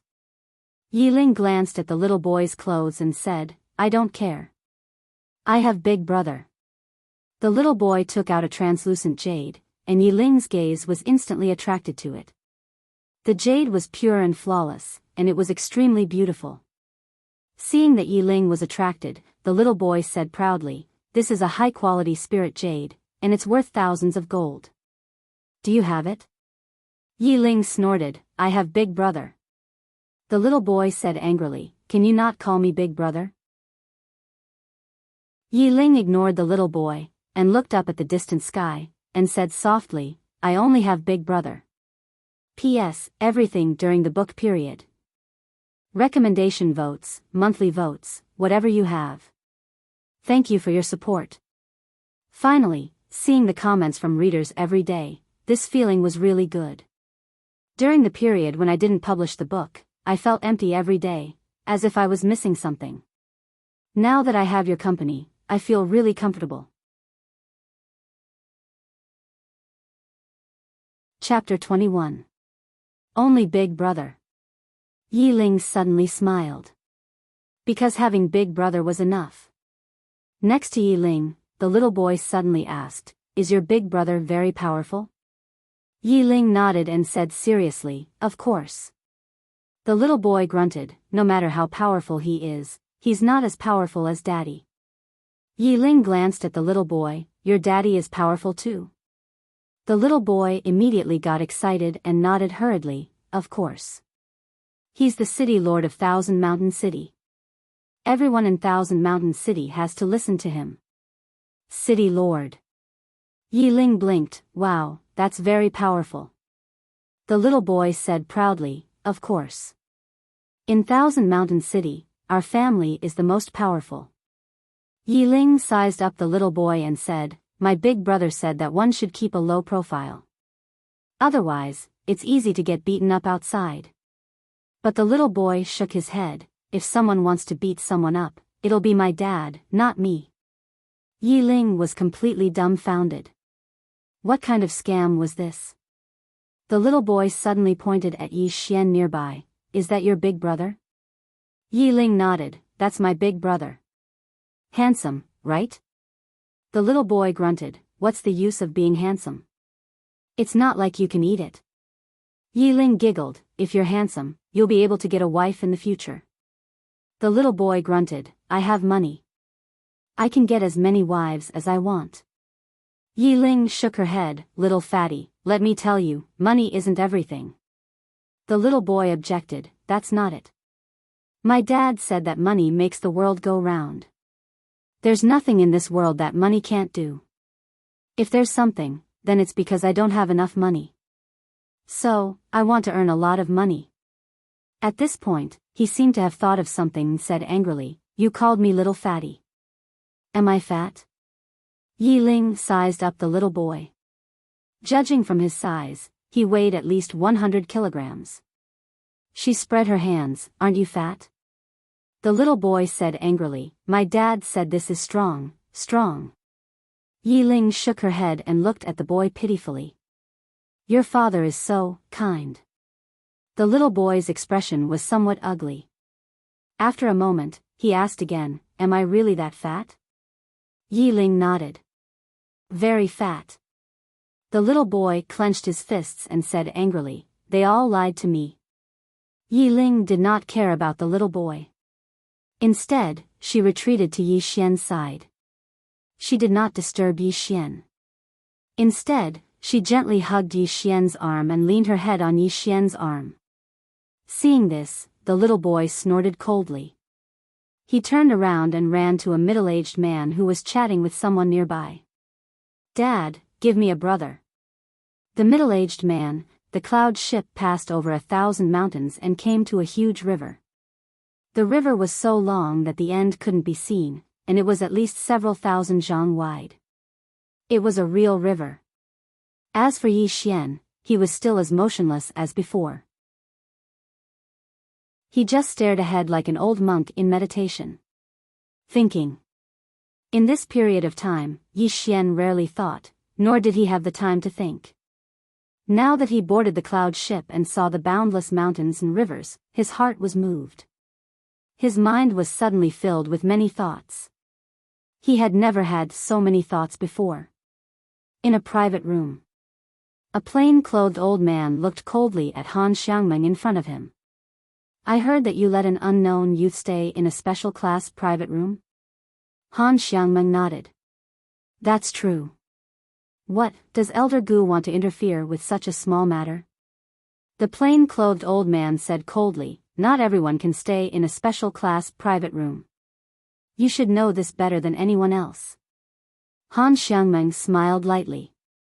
"He is not an ordinary person. He is a great swordsman. It shouldn't be a problem for me to rope him in, right?" "Great swordsman?" The plain-clothed old man sneered. "Are you lying to a child? A 17 or 18-year-old youth is a great swordsman? Why don't you say he is an Lan and Xiao and Kingdom scholar?" Han Xiangmeng frowned. "Elder Gu, are you purposely looking for trouble?" Elder Gu sneered. "How would I dare? Miss Han, although the higher-ups have sent you to take over Thousand Mountain City and the Imperial Capital's Merchant Association, according to the clan's order, this order can only take effect after you arrive in the Imperial Capital. Someone is coming." As soon as Elder Gu's voice fell, 2 guards walked in. Elder Gu said indifferently, "Those 2 siblings do not have the qualifications to stay in the special class private room. Throw their things out." The 2 guards bowed respectfully before retreating. Han Xiangmeng looked coldly at Elder Gu. It seems that Elder Gu has steeled his heart to show his loyalty to someone. Elder Gu sneered. "My apologies. I don't understand what Miss Han is saying. I am only doing what I should do. If Third Miss feels that something is wrong, you can complain to the higher-ups." Han Xiangmeng nodded. "I will remember this." With that, she turned and walked out of the private room. Inside the room, Elder Gu sneered. "You want to rope people in, but they won't let you." With that, he walked out of the private room. He was about to step down from his position. At this time, if he didn't show his loyalty to the people behind him and put in some effort, he was afraid that he would be retiring when he returned. Before, he couldn't find an opportunity. But now, he finally found one.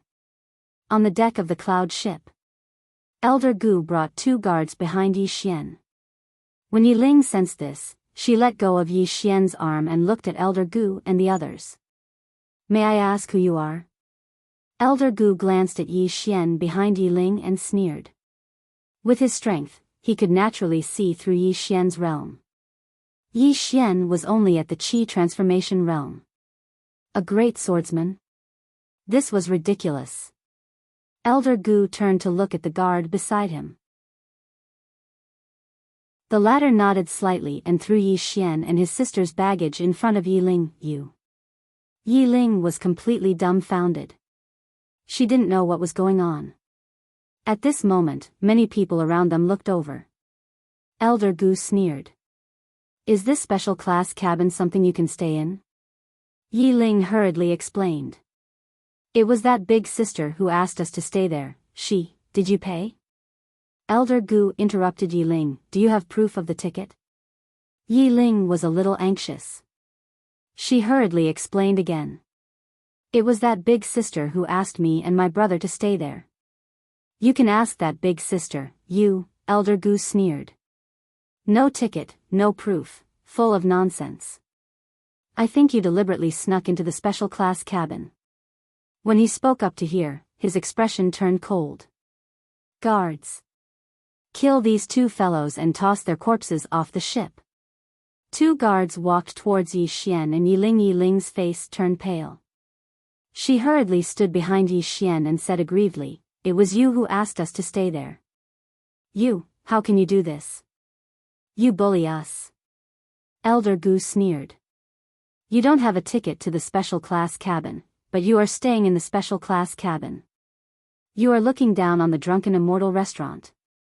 Let alone killing you and your sister, I can even kill your entire family. Taking advantage of their power to bully others. That was how everyone felt right now.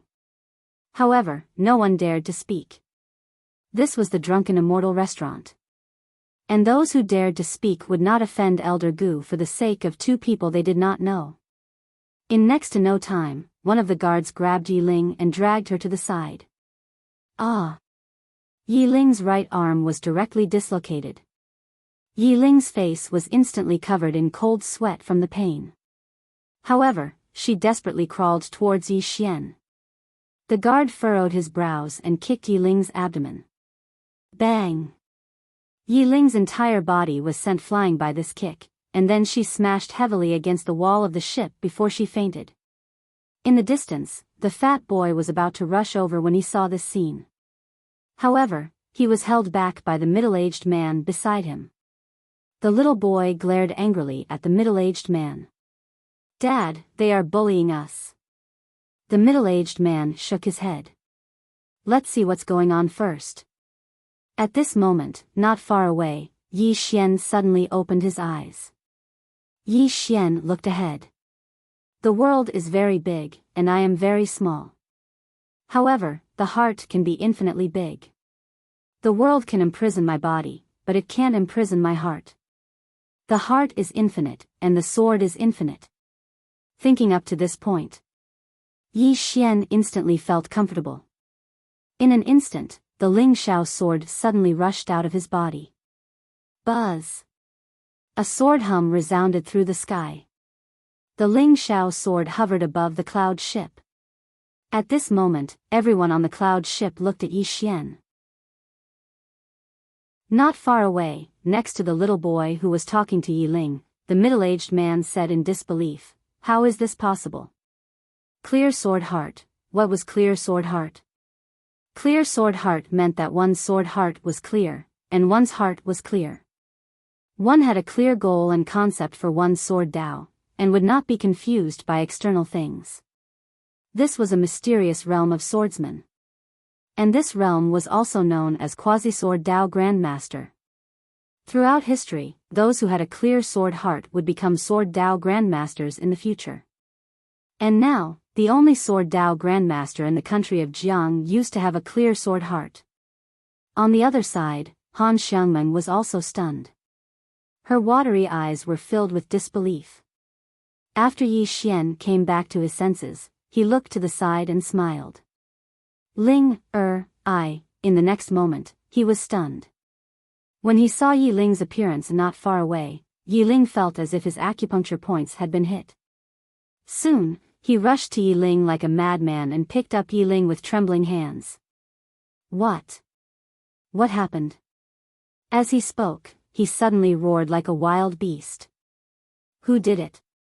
At this moment, the fat little boy quickly pointed to Elder Gu and the two guards not far away. It's them. They hit her. The one who hit her was that guard. Yi Xian suddenly raised his head and looked at the guard. In the blink of an eye, under the gaze of countless people, Yi Xian directly rushed out. Seeing that Yi Xian had made a move, Elder Gu suddenly shouted angrily, "How dare you? This is not a place for you to behave atrociously." As he spoke, he was about to make a move.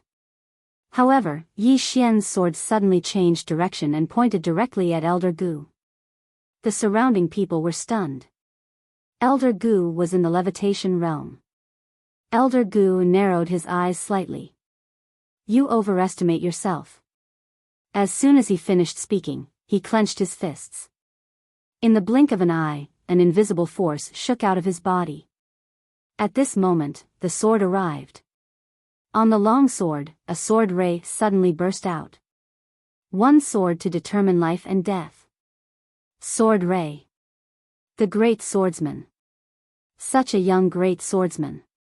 Everyone around was immediately petrified. At this moment, Elder Gu was also stunned. It really was the great swordsman. Elder Gu was shocked, but at this moment, he could not care so much. He clenched his fists tightly and suddenly punched forward. On his fists, two powerful forces burst out like a flood. However, when they encountered the sword, the two forces were instantly torn apart. In the blink of an eye, under the gaze of everyone, both of Elder Gu's arms were directly sent flying. Elder Gu screamed in pain and then quickly retreated. The two guards next to him were about to act, but Yi Xian flashed beside them like a ghost. Swoosh swoosh. Two bloody heads flew into the air, instantly killing a chi-controlling realm expert. The surrounding people were shocked, and many of them could not help but take a step back. On the other side, the little fatty was also dumbfounded. Her brother is so powerful. After killing the two guards in an instant, Yi Xian raised his head and looked at Elder Gu not far away. Elder Gu was shocked. I am an elder of the Drunken Immortal restaurant. If you touch me, you will be touching the Drunken Immortal restaurant. Yi Xian raised his sword and walked towards Elder Gu.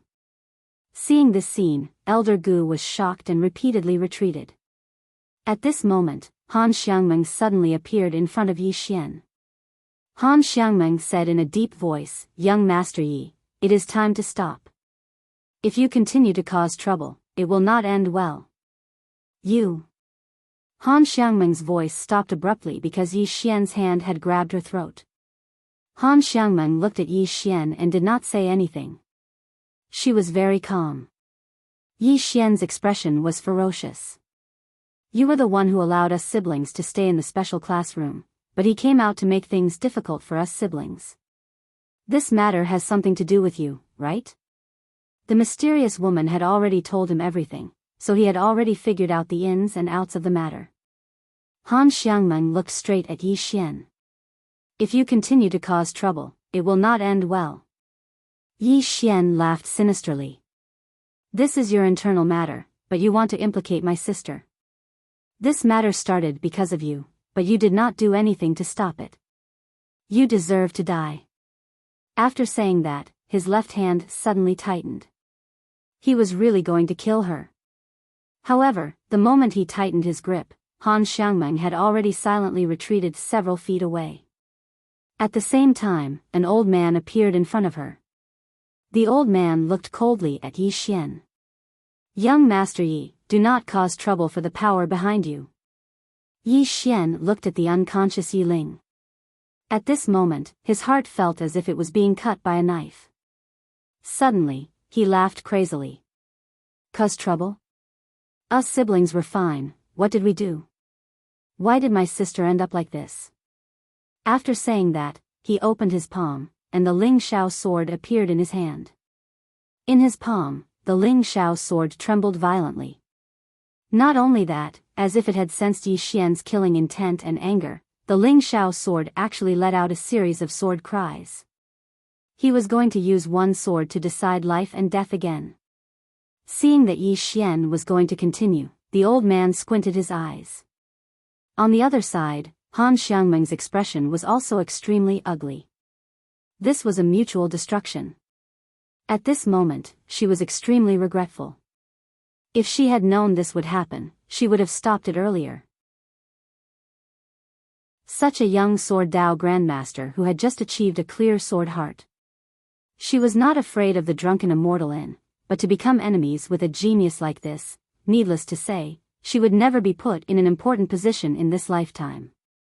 The most terrifying thing was that it might cause a conflict between two super forces.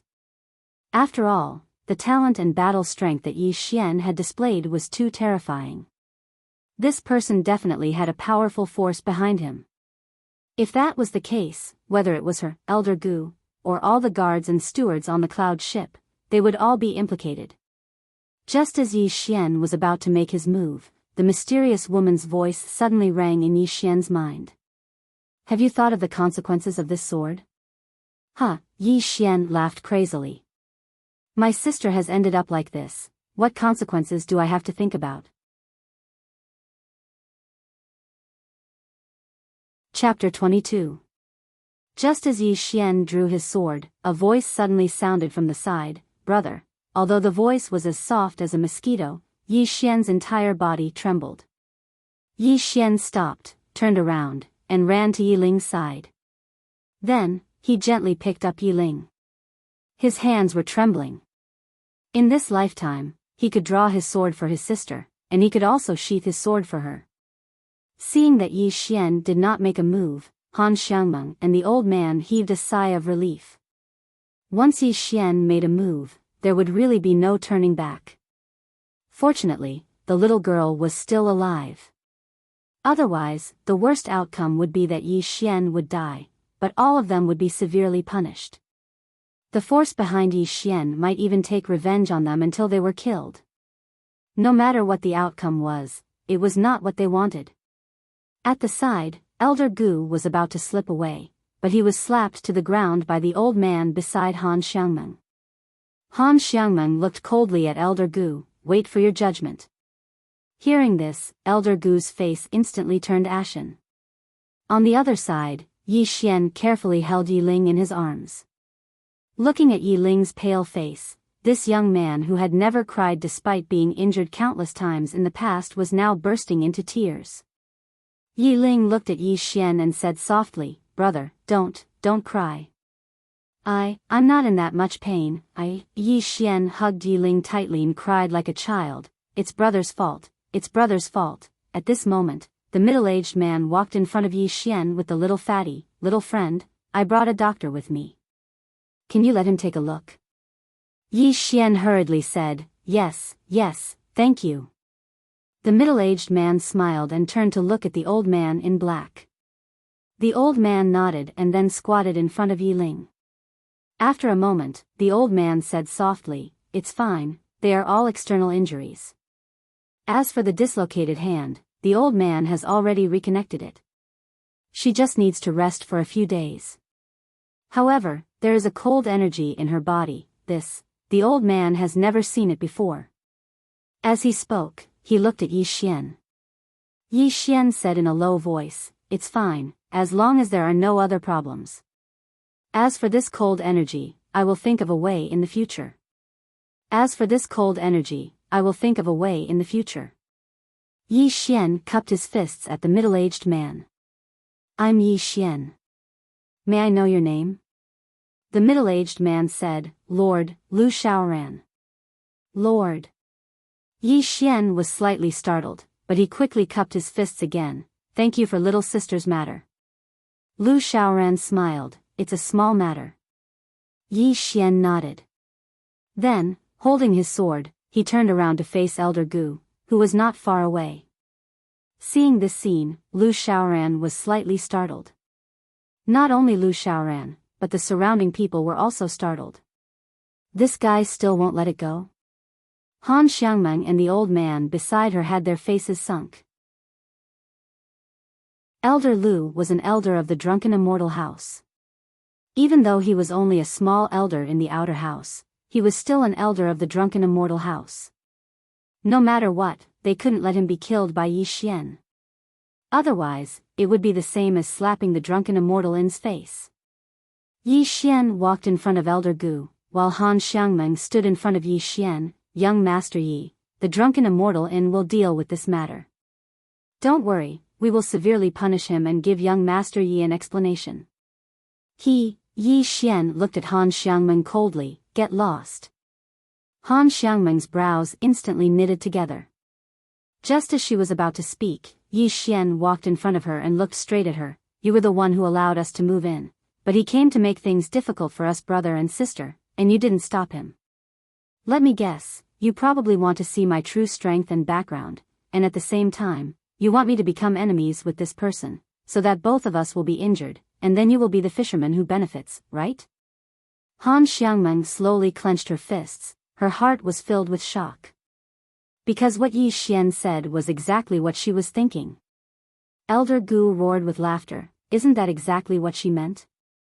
But she greatly underestimated your feelings for that little girl, and she greatly underestimated your strength. Otherwise, she would have risked her life to protect that little girl, and then befriend you and do you a favor. Unfortunately, she miscalculated. Ha! Right at this moment, Yi Xian's sword suddenly pierced through the center of Elder Gu's brows. Hiss! Blood splattered. The expressions of everyone in the surroundings changed drastically when they witnessed this scene. This was a public provocation against the drunken immortal in. Han Xiangmeng's face turned slightly pale at this moment. This wasn't the end, it had just begun. Yi Xian sheathed his sword, and then he turned around and walked over to Yi Ling. I want everyone who bullies you in this world to never see the next sunrise. Yi Ling's tears immediately flowed out. Just at this moment, the cloud ship suddenly came to a stop. On the other side of the cloud ship, a red-crowned crane flew over. The red-crowned crane was extremely huge, with a wingspan of at least 10 zhang. On the back of the red-crowned crane stood a scholarly middle-aged man. The middle-aged man held a white jade fan in his hand. It didn't take long for the crane to descend onto the cloud vessel, and then a powerful gust of wind instantly blasted countless people back. The middle-aged man walked down slowly from the crane. Han Xiangmeng and the old man's expressions changed drastically because they hadn't expected this person to be here. They immediately hurriedly walked over and bowed slightly. Greetings, Tower Master Han. The city governor of Thousand Mountain City, Lu Xiaoran, had a solemn expression on his face when he heard this. The drunken immortal inn had a total of 9 levels, and every single level had a tower master. Not only did every single tower master possess enormous authority, their strength was unfathomable as well. Tower Master Han was probably in charge of everything within the drunken immortal inn, and even the king of the kingdom of Jiang had to be courteous to her. Tower Master Han nodded slightly, and then he glanced at Elder Gu's corpse and said, "He's dead?" Han Xiangmeng and the old man didn't dare answer him, and they just lowered their heads slightly. Tower Master Han turned around to gaze at Yi Xian, and then he sized up Yi Xian while a trace of surprise could be seen in his eyes. Such a solid foundation is quite rare. Not only that, he's also a swordsman and has a clear sword heart. How rare. I never expected the kingdom of Jiang to be filled with so many geniuses. As he spoke, he glanced at the surroundings. Everyone, this is a private matter of my drunken immortal inn. Go rest. How could they dare to stay here? They hurriedly turned around and returned to their rooms. On the other hand, the city governor of Thousand Mountain City, Lu Xiaoran, glanced at Yi Xian, and then he brought the unwilling little fatty back to his room as well. Only a few people remained on the deck of the cloud vessel. Tower Master Han's gaze descended onto Yi Xian once more. It's impossible for a person like you to appear in an ordinary place. Tell me, which power do you belong to? I'm really curious about exactly what made you dare to kill a member of my drunken immortal inn. Yi Xian shook his head and smiled. What? Would I be able to live if the power behind me was great? Tower Master Han shook his head. No. You killed an elder of my drunken immortal inn in such an open and above-board manner, and that's an act of contempt towards my drunken immortal in.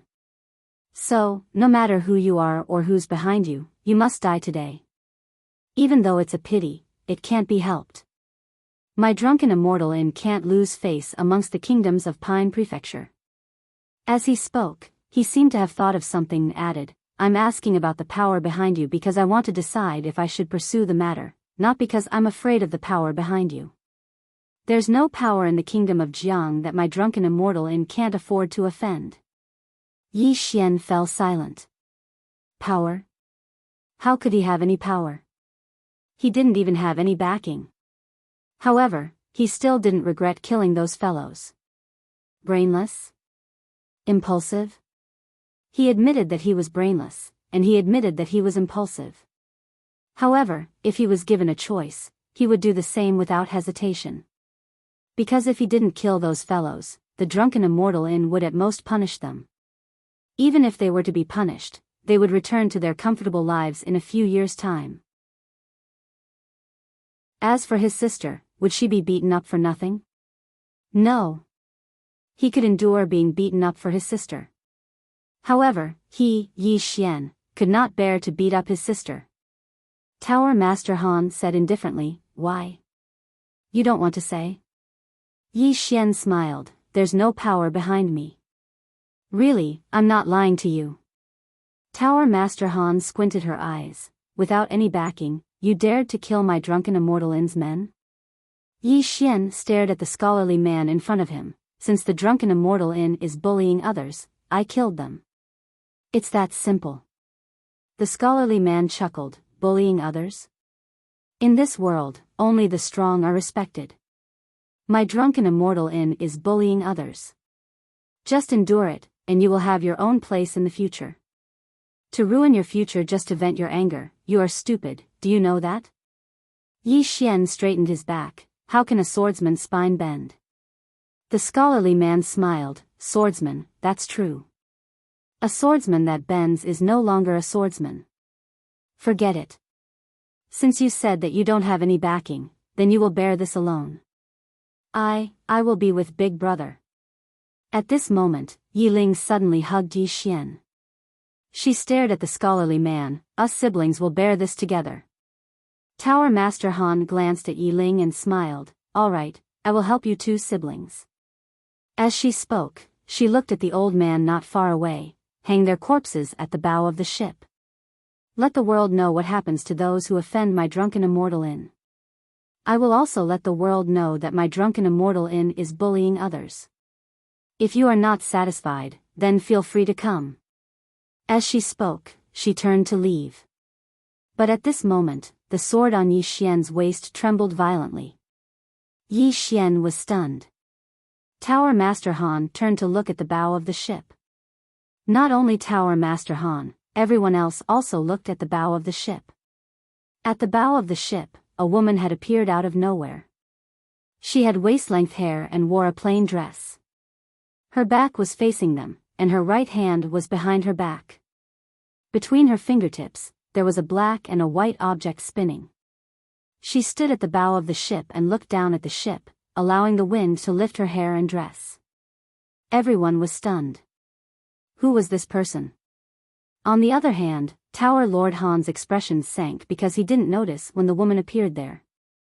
Just as Tower Master Han was about to speak, the woman suddenly spoke, Let me teach you what it means to bully others. I will let your drunken immortal in fight the best. If you use 2 swords, it will be my loss.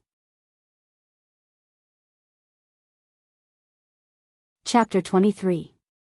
Yi Xian was stunned when he heard this voice. What a familiar voice. In the next moment, his figure trembled. Because it was the voice of that mysterious woman from within the pagoda of Pagoda. She's out? She can come out? Yi Xian was completely stunned. Tower Master Han's eyes narrowed slightly when she heard the mysterious woman, You want my immortal indulgence brothel to come out? What high-sounding sentiments. Not to mention you, even the largest empire in Pine Prefecture, the Dark Han Empire, wouldn't dare to speak so rashly. After all, the immortal indulgence brothel's forces didn't just exist in the kingdom of Jiang, it covered the entire prefecture. Dynasties had changed countless times in Pine Prefecture, but the Immortal Indulgence brothel still existed. That was sufficient to prove it. The mysterious woman didn't speak. Under the gazes of the crowd, she lightly flicked her jade-like hand, and in an instant, the river water below suddenly gathered. In the blink of an eye, under the astonished gazes of the crowd, the river water condensed into a water sword. Moreover, the river had practically been instantly drained dry. The expressions of everyone here had changed when they witnessed this scene. Including Tower Master Han.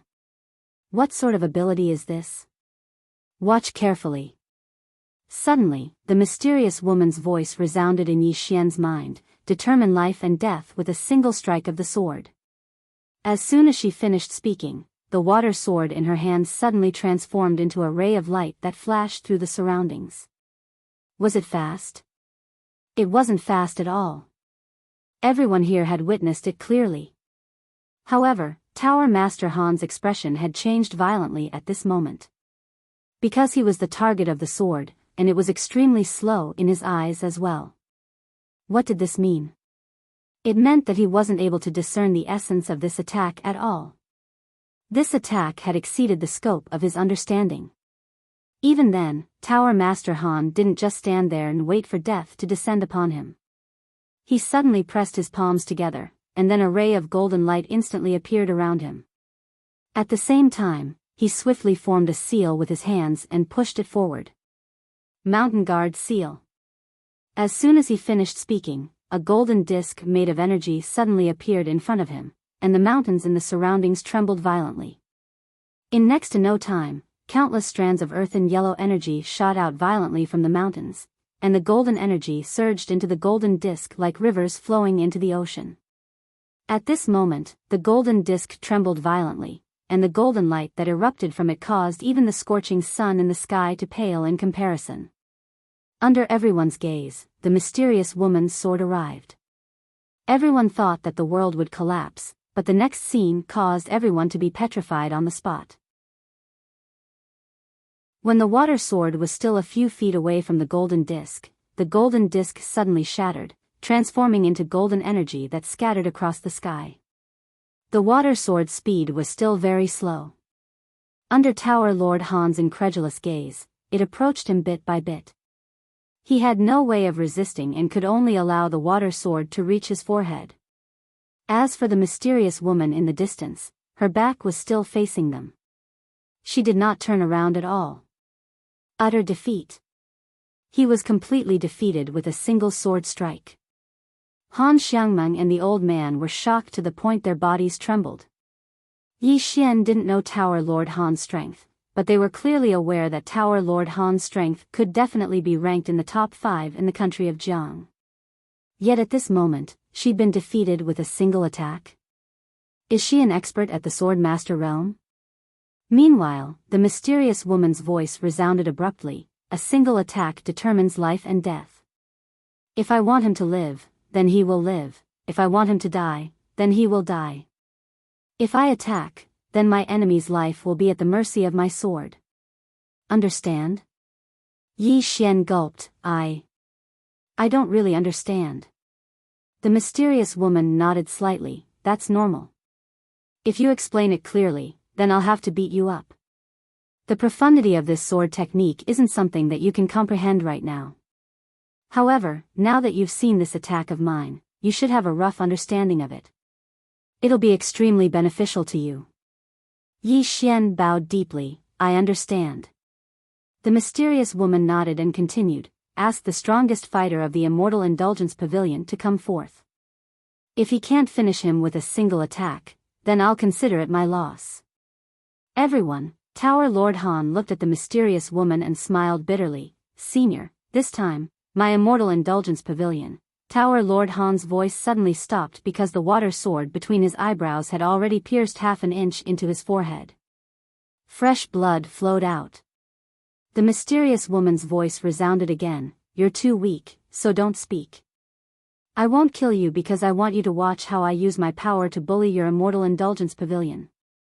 Now, call the strongest fighter of your Immortal Indulgence Pavilion out. At this moment, Tower Lord Han's expression was as ugly as if he had eaten 10 caddies of shit. He knew that the Immortal Indulgence Pavilion had kicked an iron plate this time.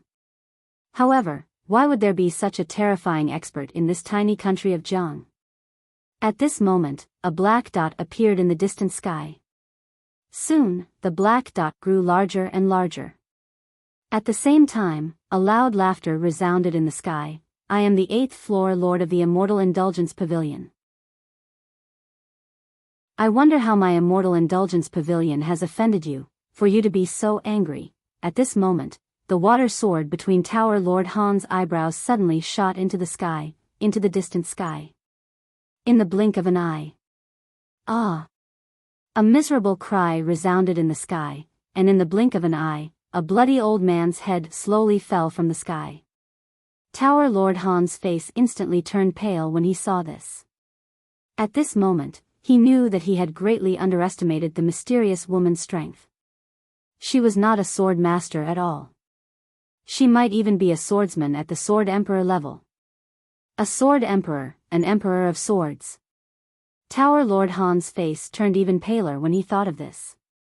If it was an expert of this level, even though the Immortal Indulgence Pavilion could resist, he would lose his position as floor lord after offending such a peerless expert for no reason. Not only would he lose his position, but he might even suffer the pain of purgatory. Because the Immortal Indulgence Pavilion had already lost a floor lord this time, and judging from the woman's attitude, she showed no signs of giving up. The commotion on the ship was naturally huge, and the experts of the surrounding powers had sensed it. However, none of them dared to get close to the ship, and they only dared to watch from afar. Everyone knew that a peerless swordsman was killing people here. On the ship, the water sword floated next to the mysterious woman. The mysterious woman pointed at Tower Lord Han with the water sword. Call for help, continue to call for help. Tower Lord Han smiled mournfully. Senior, this is our fault. Please don't be angry, we will. Chi. One of Tower Lord Han's arms flew off. The mysterious woman said calmly, next time you speak nonsense, I will cut off your head. If I tell you to call for help, then call for help. Understand? Tower Lord Han's expression was extremely bitter. Call for help? He naturally could still call for help, but looking at the situation now, even if he called for help, he would probably die. Not calling for help? This mysterious woman clearly would not give up. This time, the Immortal Indulgence Pavilion had failed. Thinking of this, he glanced at Yi Xian not far away. Damn, didn't you say there was no one behind you? That's it? If you had someone, you should have said so earlier. If you had said there was a Sword Emperor behind you, why would I make things difficult for you? As for Yi Xian, he was still slightly stunned.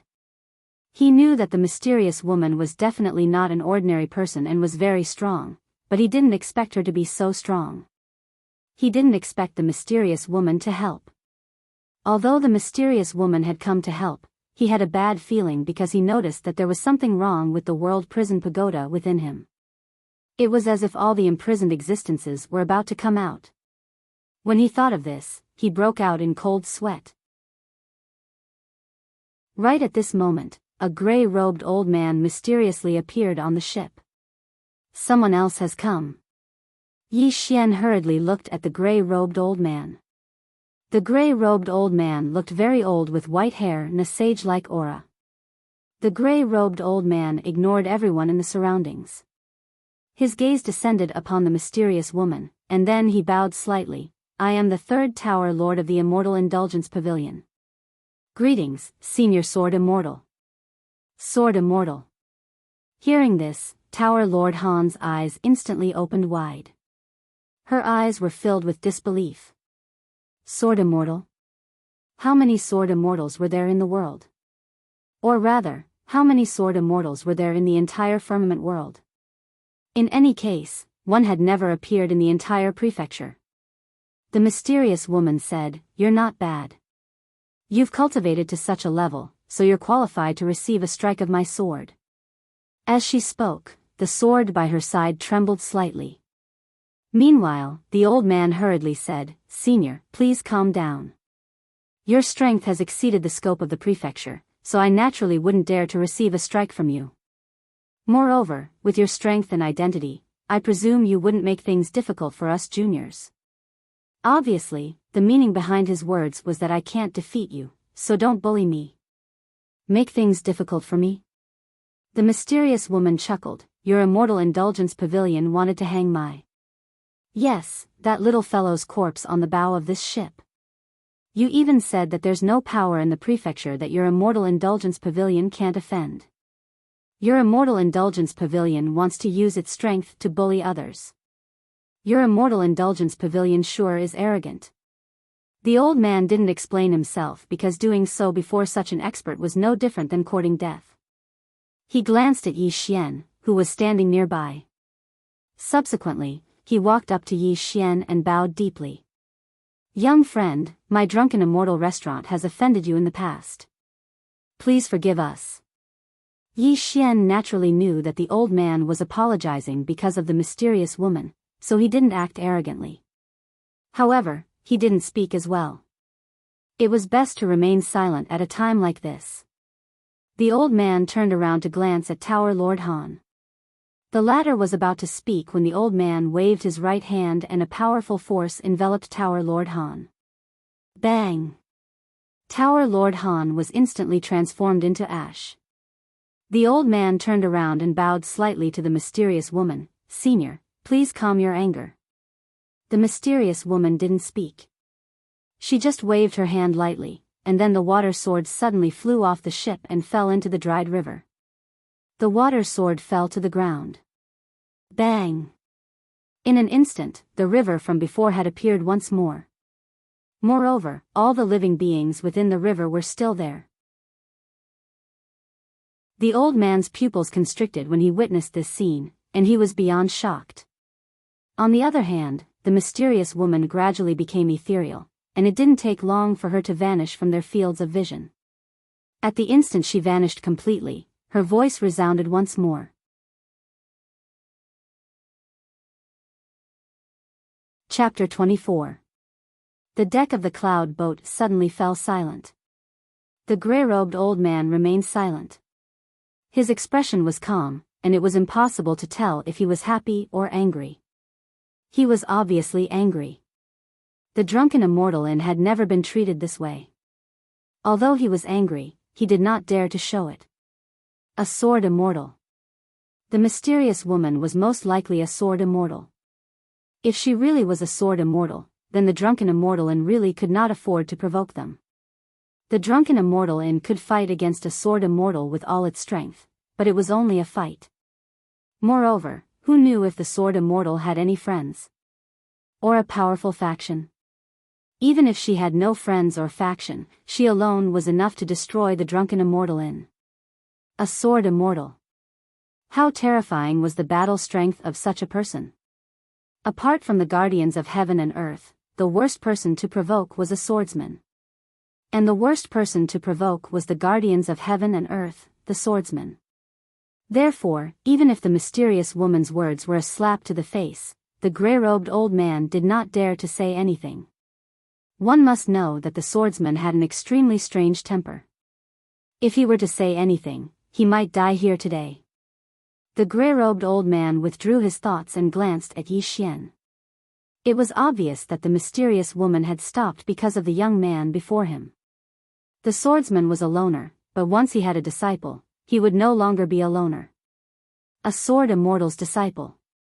The gray-robed old man's expression was rather complicated.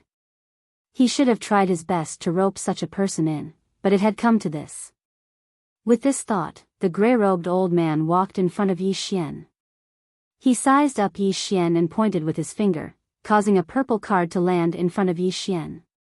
"Young friend, the matter between you and the drunken immortal is over. This is a VIP card of the drunken immortal. It's a small token of my appreciation, please accept it." Han Xiangming suddenly explained, "This is a purple card. With this card, you can enjoy a 50% discount on anything you buy in the Drunken Immortal Inn. Apart from that, if you sell anything in the Drunken Immortal Inn, the Drunken Immortal Inn will not charge any commission. Not only that, this card also has many other benefits. Young Master Yi will find out in the future. Yi Xian naturally didn't refuse. He accepted the purple card and cupped his fists. Junior is going to rest. Goodbye. After that, he pulled Yi Ling away. After Yi Xian and his sister left, Han Xiangmeng and the old man beside her slowly knelt down. The gray-robed elder slowly closed his eyes. Your grandfather used to be one of my subordinates. Of course, I didn't treat him as a subordinate. I treated him as a brother. You're his granddaughter, so you're also half my granddaughter. Han Xiangmeng slightly lowered her head, not daring to speak. The gray-robed old man shook his head. You're his only bloodline, so I don't want to kill you. But don't interfere in the matters of the Drunken Immortal restaurant for now.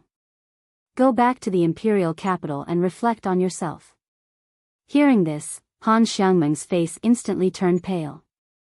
His many years of hard work had all gone up in smoke. The gray-robed elder glanced at the river below and slowly clenched his right hand. Sword Immortal. I never thought that I would be able to see a sword immortal in this life, but in such a way. After that, he turned around and disappeared into the horizon. On the deck of the cloud ship, Han Xiangmeng bitterly smiled. Was I wrong? Beside Han Xiangmeng, the old man solemnly said. Miss, the affairs of the world are unpredictable. There's no need to blame yourself. Han Xiangmeng shook her head. If I had sincerely befriended him before, with his potential and the people behind him, it would have been easy for me to enter the core of the Drunken Immortal restaurant in the future. Unfortunately, I was too calculative and missed the chance to change my fate and my family's fate. The old man slightly lowered his head and did not speak. Han Xiangmeng stood up and looked at the horizon. Fine, I'll take it as a lesson today. After that, she turned around and left. Yi Xian brought his sister Yi Ling back to their private room. It was the ordinary room. The two of them did not want to stay in a special room. Inside the room, Yi Xian coaxed Yi Ling to sleep before entering the World Prison Pagoda. Just as he entered the World Prison Pagoda, he found that something was wrong. He found that the second floor had moved. Noticing this, Yi Xian's expression changed. Just as he was about to speak, the mysterious woman's voice sounded again. Have you vented your anger? Yi Xian bowed deeply. Many thanks for Senior's help. The mysterious woman coldly said. Help? Do you know why I helped? Yi Xian shook his head. The mysterious woman said, do you remember what I asked you before? I asked you, do you know the consequences of that sword? Yi Xian nodded. The mysterious woman said, at that time, if you did not use that sword, would not have helped you today. Yi Xian was stunned. He did not understand. Why? If I did not use my sword, the matter would have been settled. Humph. The mysterious woman coldly said, settled? It's understandable to be sly, but if someone close to you is treated like that and you still think about the consequences, then what right does that person have to wield a sword? Moreover, if you did not use that sword, your heart would be sullen, and your sword Dao heart would be shattered. You would never have the chance to become a powerful swordsman in this life. My sword heart would be shattered? Why? Yi Xian was puzzled. The mysterious woman said, swordsman cultivates the sword, but also the heart, and the heart is the true heart. At that moment, you wanted to seek justice for your sister. You wanted to kill someone, but if you were worried about the consequences and went against your conscience, doing things in a roundabout way to settle this matter, you would also be going against your conscience. Of course, you might not feel that doing so would have any impact, but the truth is that your sword would be bound by yourself, and the sword heart that you had just achieved would also dissipate in an instant. Yi Xian smiled bitterly. Senior, if swordsmen are all so stubborn, I'm afraid they won't live long. The mysterious woman said softly, this is the reason why there are so few swordsmen in this world, especially true sword immortals, there are even fewer of them. This is also what I've told you before, the path of the sword Dao is harder than you think. Yi Xian took a deep breath, now he could feel a little bit. At this time, the mysterious woman said again, I can't do it, but do you know the consequences? Consequences? Yi Xian was stunned, subconsciously asked, what consequences? The mysterious woman said, I've told you before, the seal of this pagoda has been loosened, and my action this time affected the seal of every layer of this pagoda. To put it simply, those seals will be unlocked ahead of time, and to put it more simply, the seal of the second layer will be unlocked ahead of time. At most, in 4 to 5 months, the seal of the second layer will completely disappear. At that time, if you can't find the Tao law, you will die without a doubt. Don't even think about doing anything to me. If I help you deal with the existence on the second layer, then all the seals of this pagoda will loosen. At that time, the consequences will be very severe. Besides that, I won't destroy the seals of this pagoda because of you. Understand? Yi Xian fell silent for a moment, and then he said, Senior, can't you do it again? The mysterious woman said, at the very least, I can't do it again before you find the Tao law. It's even to the extent that I can't leave this pagoda again. Of course, even if I can, I won't do it again. To be honest, I only did it because you dared to draw your sword to seek justice for your younger sister, and it was also because I can't stand the sight of that fellow. Understand? Yi Xian nodded, I understand. He was very clearly aware that one had to rely on oneself, and he was very clearly aware that even if she'd helped him once, it didn't represent that she would help him a second time. Moreover, he didn't have the qualifications to make her help him a second time. It was already an enormous favor that she'd done him a single time. Yi Xian wasn't an ingrate, and he wouldn't take it for granted that she helped him. Moreover, he wouldn't ask her to help him whenever he encountered trouble in the future. Being strong was the way to go. Thus, he didn't have any thoughts of relying on her. Conversely, the mysterious woman's final words allowed him to understand that he had to rely on himself for everything. It was unrealistic and foolish to pin one's hopes on others. But the problem with the seal. Tao laws, Tao laws. In order to search for Tao laws, he had to attain the Qi-controlling realm as soon as possible, or even the ascendant realm. Because the mysterious woman said that he didn't have the strength to subdue a Tao law. It was a troublesome matter. Yi Xian shook his head and sighed. He was facing quite a lot of things right now.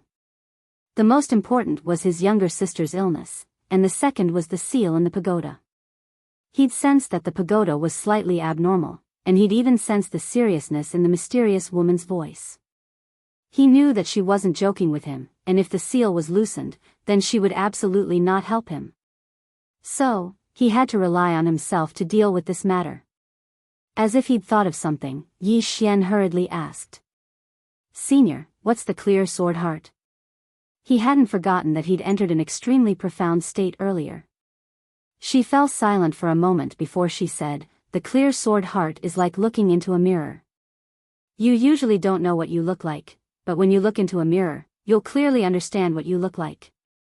The clear sword heart is the same principle. You're very clear about the direction of your path in the sword Tao, and you know what it looks like. To put it simply, you've clearly understood yourself and your sword Tao. Yi Xian spoke in a low voice, is that useful? The mysterious woman said, you seem to have forgotten something. You executed life and death with a single strike, but your body doesn't seem to have suffered much backlash this time. Yi Xian was instantly stunned when he heard this. Yes. He'd executed life and death with a single strike, but his body wasn't in such a terrible state, and he only felt slightly exhausted. The mysterious woman's voice resounded once more. The clear sword heart is a state of mind in the sword Tao. When you fight in the future, all illusions and illusions will be ineffective against you. Of course, if the enemy's strength surpasses yours by too much, then it'll be a different story. Besides that, your clear sword heart will be even more compatible with the sword, and you'll get twice the result with half the effort when executing sword techniques and sword moves.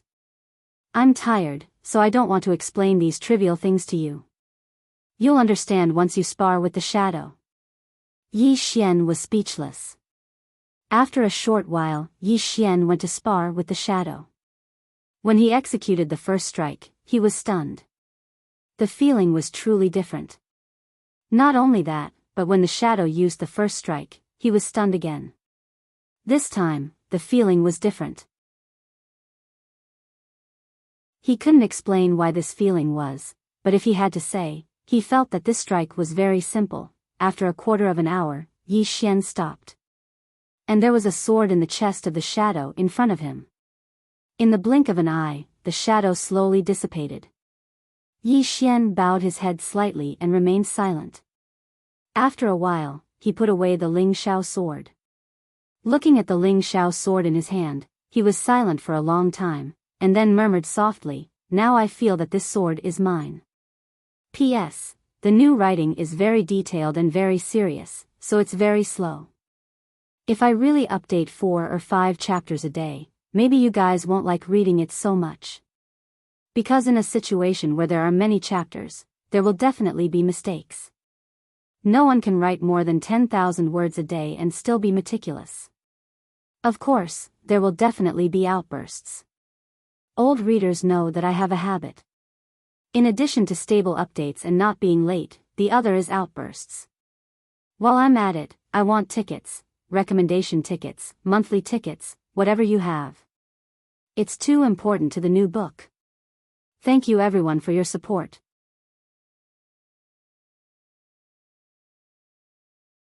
Chapter 25.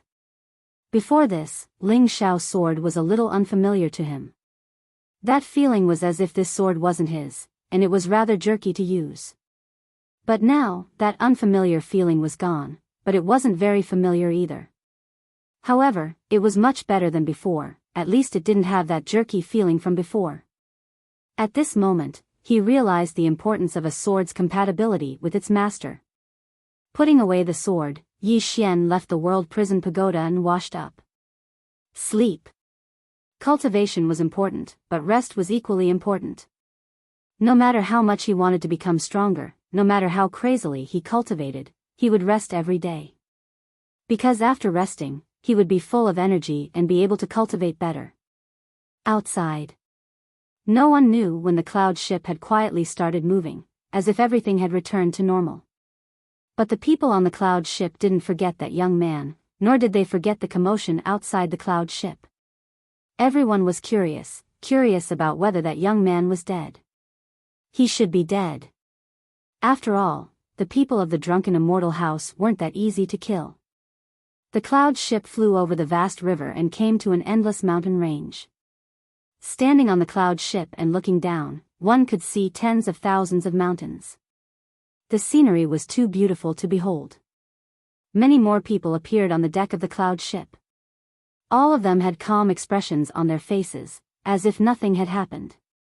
Because the drunken immortal house had issued a warning, everyone had to keep what happened a secret, or else the drunken immortal house would be severely punished. No one dared to offend the drunken immortal house. In the room. After an unknown amount of time, Yi Xian felt a little itchy on his face. He slowly opened his eyes, and what entered his eyes was a pair of big and lively eyes. At this moment, Yi Ling was holding a small handful of her hair and gently scratching his face. Seeing that Yi Xian had woken up, Yi Ling smiled sweetly, "Brother." Yi Xian looked around and asked, "What time is it?" Yi Ling smiled, "Noon. Big brother slept in today. But it's okay, brother can continue to sleep, I'll watch brother."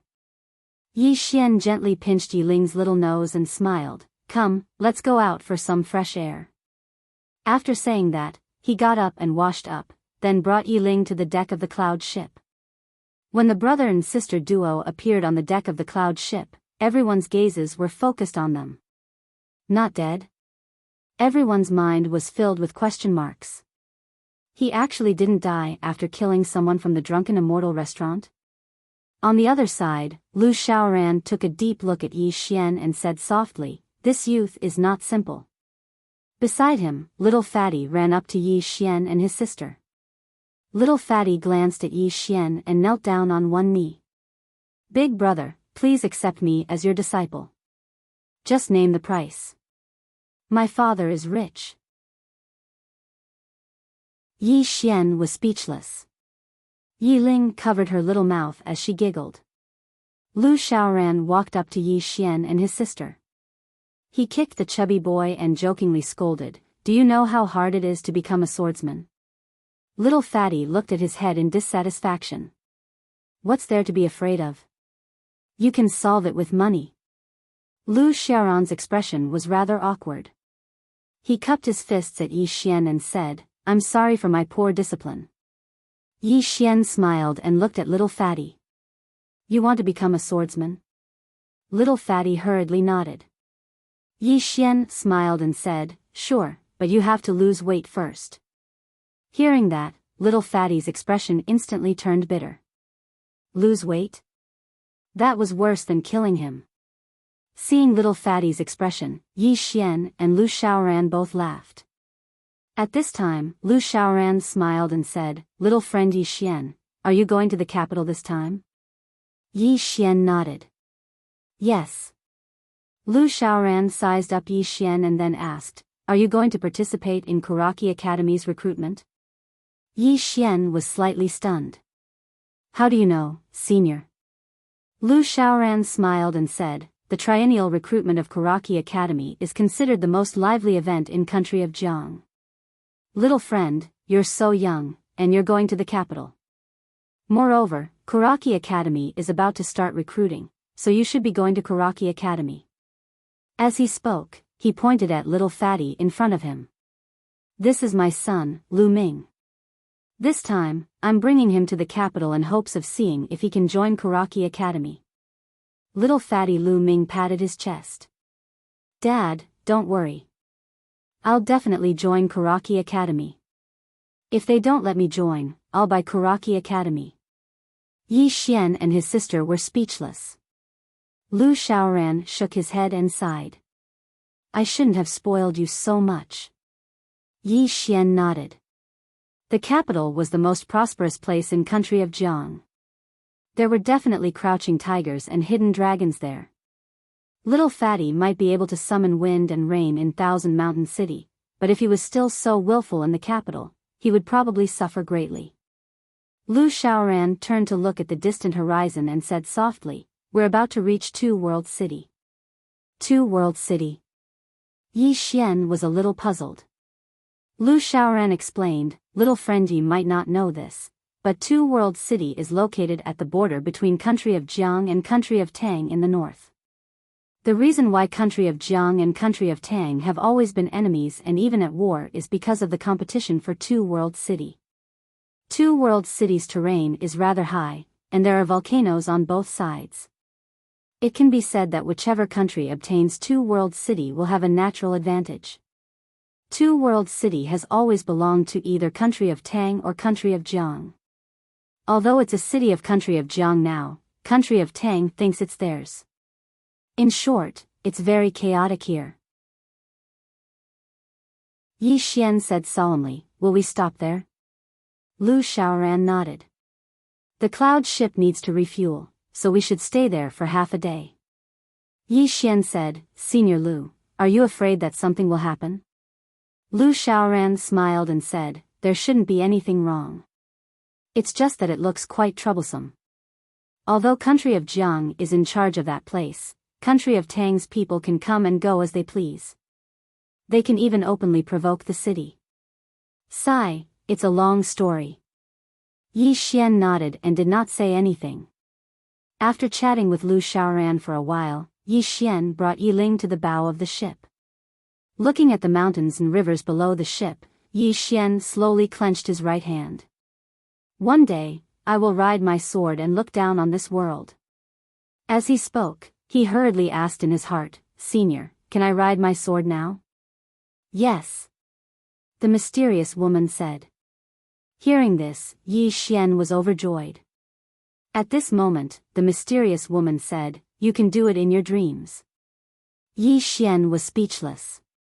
2 hours later, the cloud ship sailed past the mountains and a city appeared before everyone's eyes. The city was located between two mountains.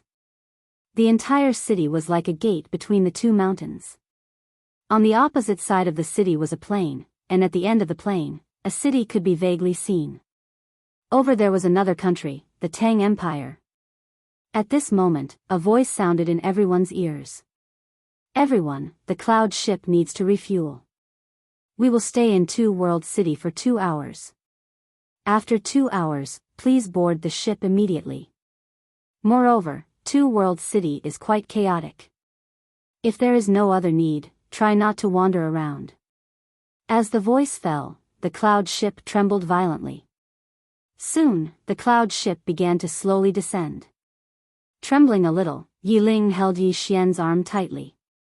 As the cloud ship got closer and closer to the ground, Two World City became bigger and bigger in everyone's eyes. Standing on the cloud ship and looking down, Two World City was indeed much worse than Thousand Mountain City. The city was dilapidated, and there were fewer people. It looked quite desolate. The cloud ship steadily stopped in the middle of a large river. In next to no time, countless people got off the cloud ship, and Yi Xian and his younger sister got off as well. However, they didn't go anywhere else, and they only rested at the resting area arranged by the Drunken Immortal restaurant. The Drunken Immortal restaurant arranged a square. The square was quite wide, close to the street, and very close to the city gate. And in the square, there were all kinds of food sold. Yi Xian walked to a noodle stall with his sister. Yi Xian shouted, "Boss, give me 2 bowls of noodles." "Okay." The boss replied. Soon, 2 bowls of steaming noodles were brought to Yi Xian and Yi Ling. Every night, there would be an egg and some minced meat in the noodles. Yi Xian put the egg in his bowl into Yi Ling's bowl. Yi Ling rolled her eyes at Yi Xian, then returned the egg to Yi Xian. "Brother, don't tell me you don't like to eat eggs." "Humph, I won't fall for it." In the past, when the two of them depended on each other, Yi Xian would always lie to her, saying that he didn't like this or that, then give it to her. She believed him when she was young. Only later did she realize that it was not that her brother didn't like it, but that he couldn't bear to eat it.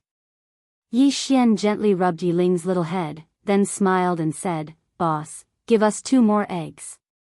"Okay." On the other side, Han Xiangmeng looked at the brother and sister in the distance. After a long time, she said softly, "This kind of feeling has never appeared in the family." The old man beside Han Xiangmeng shook his head. "This person values that little girl too much. In the future, that little girl might become his weakness." Han Xiangmeng looked at Yi Ling's bright face and said softly, "That girl is blessed." After saying that, she turned and left. After a while, Yi Xian and his sister were full. Yi Xian looked at the boss not far away. "Boss, the bill." The boss smiled and walked in front of Yi Xian. "Sir, for gold coins." Yi Xian, who was about to take out the money, was stunned. He thought that he had heard wrong, and asked, "For gold coins?" The boss nodded, "For gold coins." On the side, Yi Ling, who was drinking soup, was stunned. Her eyes were wide open. "For gold coins?" In Qingsheng, a bowl of noodles was only 5 silver coins. Yi Xian and his sister looked at each other. Finally, Yi Xian stood up. "Boss, 2 bowls of noodles, 2 eggs, for gold coins?" Are you sure?" The boss's smile also disappeared. "What, sir, are you going to eat and dash?" Yi Xian said in a low voice, "Boss, you are running a scam." The boss said coldly, "We have been selling here for several years, and we have always been selling at this price. How is this a scam? I think you don't want to pay." Yi Xian was about to speak, when a voice suddenly came from the side, "Big brother, it's my treat." Yi Xian and his sister heard the voice. It was Lu Ming, and not far behind him was Lu Xiaoran. Lu Ming walked in front of the boss, and he took out 4 gold coins and gave it to the boss. He said angrily, "This is my big brother, you think my big brother can't afford a bowl of noodles?" The boss glanced at Lu Ming, didn't say anything, kept the gold coins, and turned to leave. Lu Ming turned to look at Yi Xian, and smiled. "Hello, big brother." Yi Xian was a little amused. This little fatty probably wanted to learn swordsmanship. At this moment, a sudden rush of horse hooves came from the distance in front of the city gate. Soon, under everyone's gaze, a dozen black-armored cavalry suddenly rushed into the city. Tang Empire. Beside Yi Xian, Lu Shaoran said in a low voice, "This should be the Tang Empire's black-armored cavalry. Why are they here? Are they going to start a war? Black-armored cavalry?" Yi Xian looked at the group of cavalry. After the cavalry rushed into the city, they galloped through the streets, killing people and robbing shops.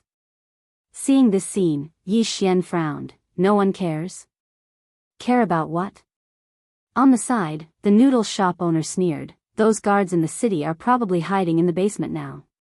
Customers, let me give you a friendly reminder, don't leave the drunken Immortal restaurant's territory. Otherwise, it will be hard for you to survive. Just as Yi Xian was about to speak, the group of black-armored cavalry suddenly rushed out of the city. There were some baggage on their backs, as well as some crying women. "Ha!" The leader of the black-armored cavalry laughed maniacally. "None of the men of Jiang country have balls. They're all trash, haha." As he spoke, he began to tear off the clothes of a woman in front of him. In an instant, the woman was only left with her underwear. The surrounding people were filled with righteous indignation, but no one cared about it. "Ha!" The leader of the black-armored cavalry laughed maniacally. "Men of Jiang country, watch out for me. Not only will I rob your wealth, I will also sleep with your women." "Ha!" At this moment, Yi Xian suddenly turned to look at Lu Shaoran. "Senior, please take care of my sister." With that, Yi Xian picked up the bench beside him and rushed out.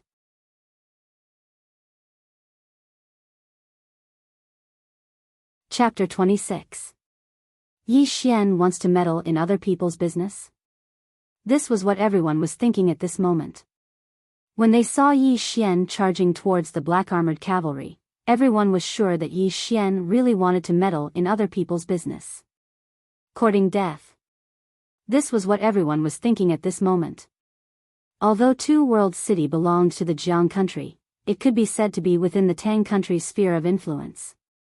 Not to mention Yi Xian, even Lu Shaoran did not dare to act rashly, fearing that he would provoke a large number of black-armored cavalry. However, Yi Xian made his move. Many people started to grumble in their hearts, blaming Yi Xian for looking for trouble. If a large number of black-armored cavalry were to be provoked, wouldn't he be inviting trouble for everyone? Somewhere, Han Xiangmeng glanced at Yi Xian, who was charging out, and shook her head. This person never thinks about the consequences of his actions, and will cause countless troubles. The old man beside her nodded. There's no point in doing such a strenuous and unrewarding thing, and it might even lead to greater troubles. Han Xiangmeng nodded, and she looked into the distance, where Yi Xian had already rushed to the city gate. Under the gazes of countless people, the black-armored cavalry leader, who was about to charge out of the city, suddenly turned his head. The moment he turned his head, a wooden stool smashed towards him. The black-armored cavalry leader's expression changed, and he hurriedly used his hand to block. Bang! The wooden stool shattered, and the black-armored cavalry leader was sent flying. Yi Xian grabbed the startled horse, and he exerted force with his right hand, forcefully stopping the horse on the spot. Then, he used his left hand to gently pull the woman off the horse. He took off his outer robe and slashed it on the woman's body, before pointing to where Yi Ling and the rest were. Go there, it's safe. The woman looked at Yi Xian, but did not say anything. Yi Xian lightly patted the woman's cheek, and said, remember, only incompetent people will seek death. Only when one is alive can one have unlimited possibilities. With that, he picked up the broken half of the wooden stool on the ground and rushed towards the group of cavalrymen not far away. Yi Xian's speed was getting faster and faster, and the black-armored cavalrymen were also rushing towards Yi Xian. On the other side, the leader of the cavalrymen on the ground roared, kill him. Kill him for me. In next to no time, Yi Xian was getting closer and closer to the group of cavalrymen. When Yi Xian was only 1 5 m away from one of the cavalrymen, he suddenly leaped up and smashed the halved wooden stool against the cavalryman's head. Bang! The cavalryman was instantly sent flying, but Yi Xian did not stop there. He threw out the sharp piece of wood in his hand. Chi!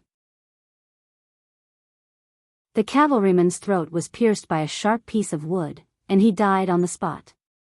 However, at this moment, several other cavalrymen had already rushed in front of him. Yi Xian's expression became somewhat ferocious. He did not draw his sword, but instead directly rushed out. Under the gazes of countless people, Yi Xian shuttled through the group of cavalrymen. Soon, several cavalrymen fell to the ground one after another, all dead on the spot. In a short period of time, only the black-armored cavalryman was left on the scene. These cavalrymen were experienced in battle, and their combat strength was naturally not ordinary. However, Yi Xian was also experienced in battle, and he had experienced more battles than these cavalrymen combined. In addition, most of these cavalrymen were below the 5th grade unending realm. Therefore, these ordinary cavalrymen were naturally no match for him. Yi Xian looked at the black-armored cavalryman not far away. At this moment, the leading black-armored cavalryman was somewhat panicking. He wanted to escape, but Yi Xian's speed was even faster. He rushed out like a gust of wind.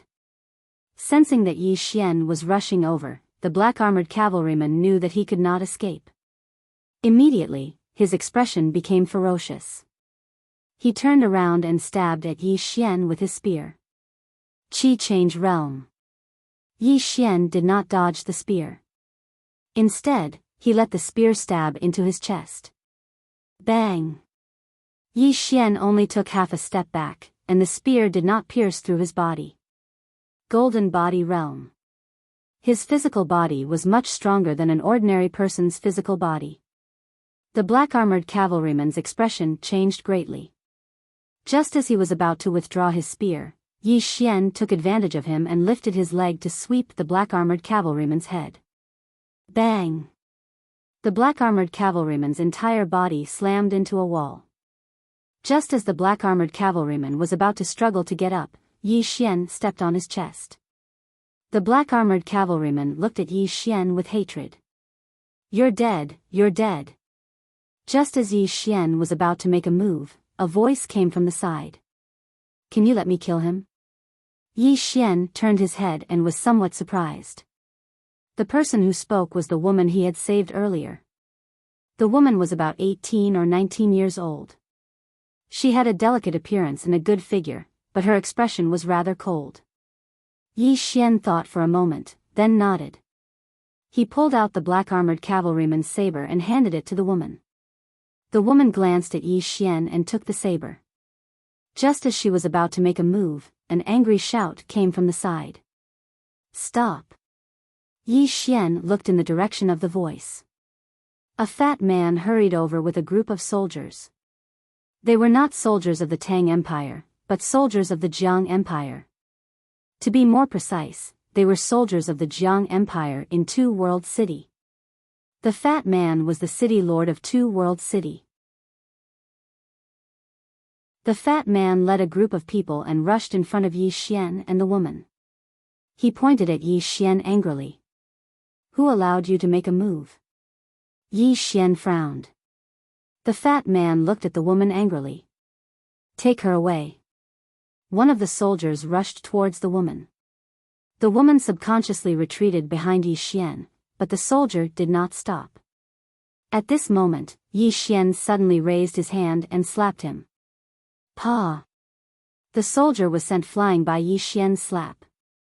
The fat man was stunned, then he said angrily, Are you trying to rebel? Yi Xian slowly clenched his right hand. These soldiers of the Tang Empire entered the city to rape and pillage, but you didn't care. Now, I want to kill them, but you came out to care. Why, are you from the Tang Empire? The fat man said angrily, Do you know the consequences of killing them? The camp of the black armored cavalry is not far from the city. Killing them is equivalent to giving them an excuse to attack Two World City. This will cause more people to die, do you know that? Yi Xian sneered. You're afraid that you'll die, right? The fat man's expression turned ugly. Don't talk so much nonsense. This is Two Worlds City, and I'm in charge here. Yi Xian did not even look at him. Instead, he turned to the woman. Go kill him. The woman glanced at Yi Xian, then turned and walked towards the black armored cavalry on the ground. Seeing this, the fat man's expression changed. He said angrily, "Take them down." At this moment, Yi Xian grabbed the fat man's throat. The soldier who was taken down immediately stopped on the spot, not daring to move. Yi Xian stared at the fat man. I hate trash like you the most. You're tough on your own people, but weak on the outside like dogs. If you dare to say another word, I'll cut off your head. You. The fat man looked at Yi Xian with fear in his eyes. He did not dare to say another word. Ah! Just at this moment, a shrill cry sounded out. Everyone looked over and saw the woman holding a blade with both hands and stabbing it into the black armored cavalry's throat. Moreover, her face was covered in blood. After killing the black armored cavalry, the woman let go of the blade and leaned against the wall like a pile of mud. Her gaze was lifeless, and no one knew what she was thinking. You've caused great trouble. The fat man pointed at Yi Xian while his entire body was trembling. Yi Xian did not pay any attention to the fat man. Instead, he walked over to the woman. He did not say anything. He merely took out 10 gold coins and placed them in the woman's hand. Live well. With that, he turned and left. The woman looked at Yi Xian's back in a daze. At this moment, a wave of hurried galloping sounds came from outside the city. This time, it was not just a few, but countless galloping sounds. The expressions of everyone in the city changed when they noticed this. This included Lu Xiaoran and the others who were not far away.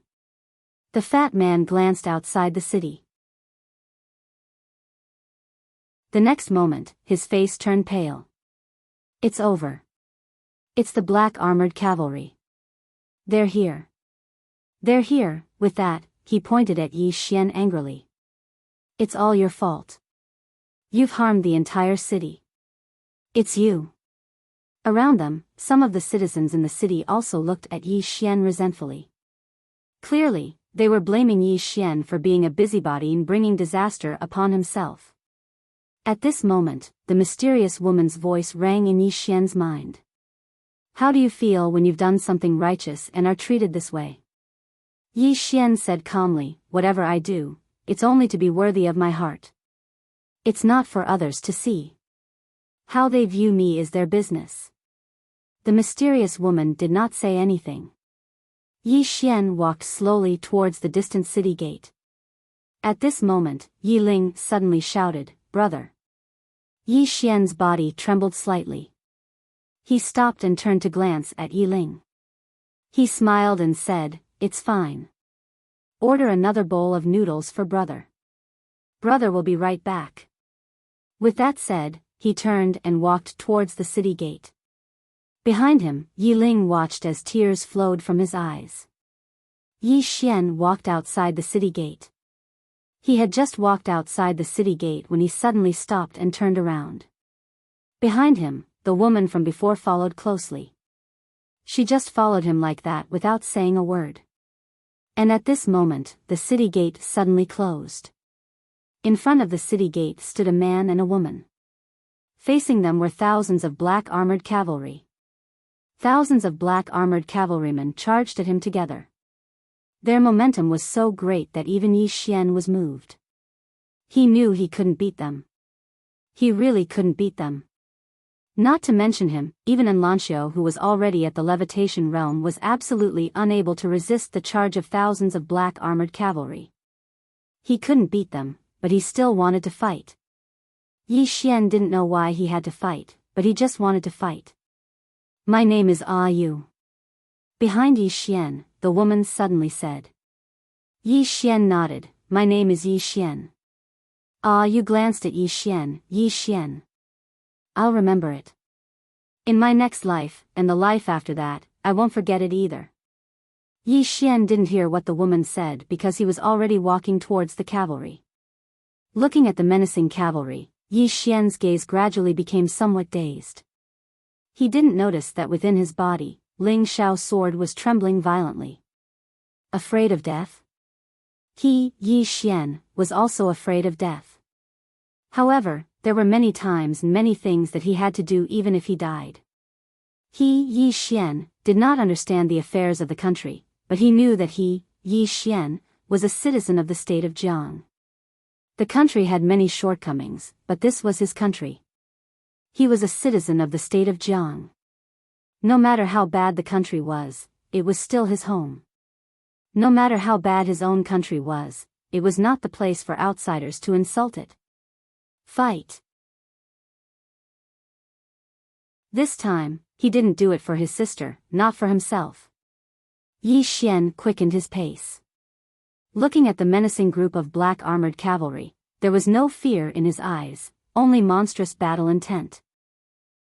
Yi Xian suddenly laughed crazily, come. Just as his voice fell, his body suddenly trembled slightly. In the next moment, an invisible force vibrated from within his body. What the hell? Within the prison pagoda, the mysterious woman's astonished voice suddenly sounded, battle intent? What the hell? A swordsman didn't comprehend sword intent, but instead comprehended battle intent. Did I teach a fake swordsman? Battle intent.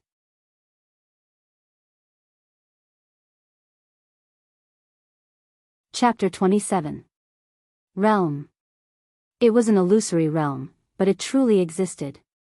There were many realms in the world, such as sword intent, spear intent, fist intent, killing intent, battle intent, etc. Each realm was extremely difficult to comprehend, just like sword intent. In the entire Jiang country, there was only one Sword Dao Grandmaster, which meant that only one person in the Jiang country had comprehended sword intent. The reason why these realms were difficult to comprehend was because there was no exact cultivation method for them. Whether one could comprehend it or not depended on themselves. However, once they comprehended it, it would mean that their combat strength would greatly increase, and it would also mean that they had entered another level. At this moment, Yi Xian had endless battle intent. This battle intent was not for himself, nor was it for his sister. As for why exactly, he could not explain it. All he knew was that he would not retreat even if there were tens of thousands of cavalrymen in front of him, let alone thousands of cavalrymen. Fight. Yi Xian's footsteps became faster and faster, and wherever he passed, the battle intent swept up like a violent gale. Sand and dust flew up from the ground, forming a huge sandstorm around Yi Xian. However, the momentum of the charge of thousands of black-armored cavalrymen was countless times more terrifying than Yi Xian's. However, there was no fear in Yi Xian's eyes. On the contrary, his speed became faster and faster. Behind Yi Xian, Ayu watched as the young man charged towards the black-armored cavalrymen in the distance. As she watched, her gaze became a little dazed. When Yi Xian was still 100 feet away from the black-armored cavalrymen, the middle-aged man in the lead suddenly raised his right hand. In the next moment, thousands of black-armored cavalrymen stopped in their tracks. They stopped neatly, without the slightest bit of disorder. The middle-aged man's gaze fell on 100 feet to the right of Yi Xian, where a woman was slowly riding a horse. The woman wore a silver soft armor, her long hair was tied into a ponytail, and there was a golden scimitar hanging from her waist. She was not devastatingly beautiful, but her eyes were as sharp as knives. Just like that, she slowly rode her horse towards them, neither hurried nor slow. Silver armor, golden scimitar. The expressions of thousands of black-armored cavalrymen changed. In the entire Jiang country, there was only one person who wore silver armor and had a golden scimitar hanging from her waist. She was the 9th princess of the Jiang country, who was known as the commander. He is also one of the most feared people in the Tang Empire. Not only the Tang Empire, but the surrounding countries were also afraid of him. The Jiang country's 9th princess and Enlancio were known as the Jiang country's two peerless geniuses. Both of them were legends. In front of the thousands of black-armored cavalrymen, the middle-aged man withdrew his gaze. He took a deep look at Yi Xian, who was not far away, then turned around and disappeared into the distance with the thousands of black armored cavalrymen. It came quickly and left quickly as well. Yi Xian was stunned. Scared off by me? At the thought of this, Yi Xian could not help but feel a little proud. Suddenly, the mysterious woman's voice rang out in his head. I suddenly realized that someone's skin is thicker than the earth.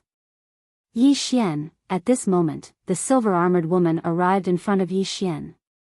She just stared at Yi Xian. Yi Xian was not stupid. He obviously knew that the reason why the cavalrymen retreated was probably because of this silver-armored woman. Yi Xian sized up the silver-armored woman curiously. The silver-armored woman didn't have an unparalleled appearance like in Lanxiu, but she had a unique bearing, and he'd never seen such a bearing before. Especially those eyes, they were like sharp blades, and even he found it slightly difficult to resist those sharp eyes, and he didn't dare look straight at them. However, this feeling was fleeting. In this life, only he, Yi Xian, respected, and there was no one that he, Yi Xian, feared. Yi Xian met the silver-armored woman's gaze without fear. His gaze was different from the silver-armored woman's. The silver-armored woman's gaze was too sharp, too invasive, and it caused others to not dare look her in the eye. On the other hand, Yi Xian's gaze was very calm, like a mountain that allowed a gentle breeze to blow by. The silver-armored woman withdrew her gaze. Follow me into the city. As soon as she finished speaking, she turned around and walked towards the city gate in the distance. Yi Xian shrugged, and then he gazed at Yu. Let's go. Yu nodded lightly, and then she followed closely by Yi Xian's side. Under the lead of the silver-armored woman, the three of them arrived before the tightly shut city gate. The silver-armored woman glanced at the city gate, and in the next moment, a few afterimages suddenly and mysteriously appeared before the city gate. In the blink of an eye, the city gate had shattered into pieces, and those afterimages had silently retreated to stand behind the silver-armored woman. Yi Xian's expression instantly became solemn when he saw this scene. What terrifying strength! Those people from before were at least at the skyward realm or above. Yi Xian glanced at the silver-armored woman once more, and his eyes were filled with curiosity. Who exactly is this woman? The silver-armored woman led Yi Xian and Yu into the city. At this moment, the city lord and the soldiers of Two Worlds City instantly charged over, and the fat city lord pointed angrily at the silver-armored woman. Who are you? You. As he spoke, his gaze descended onto the golden saber at the silver-armored woman's waist. The fat man was stunned when he saw the golden saber. In the next moment, his entire body trembled violently.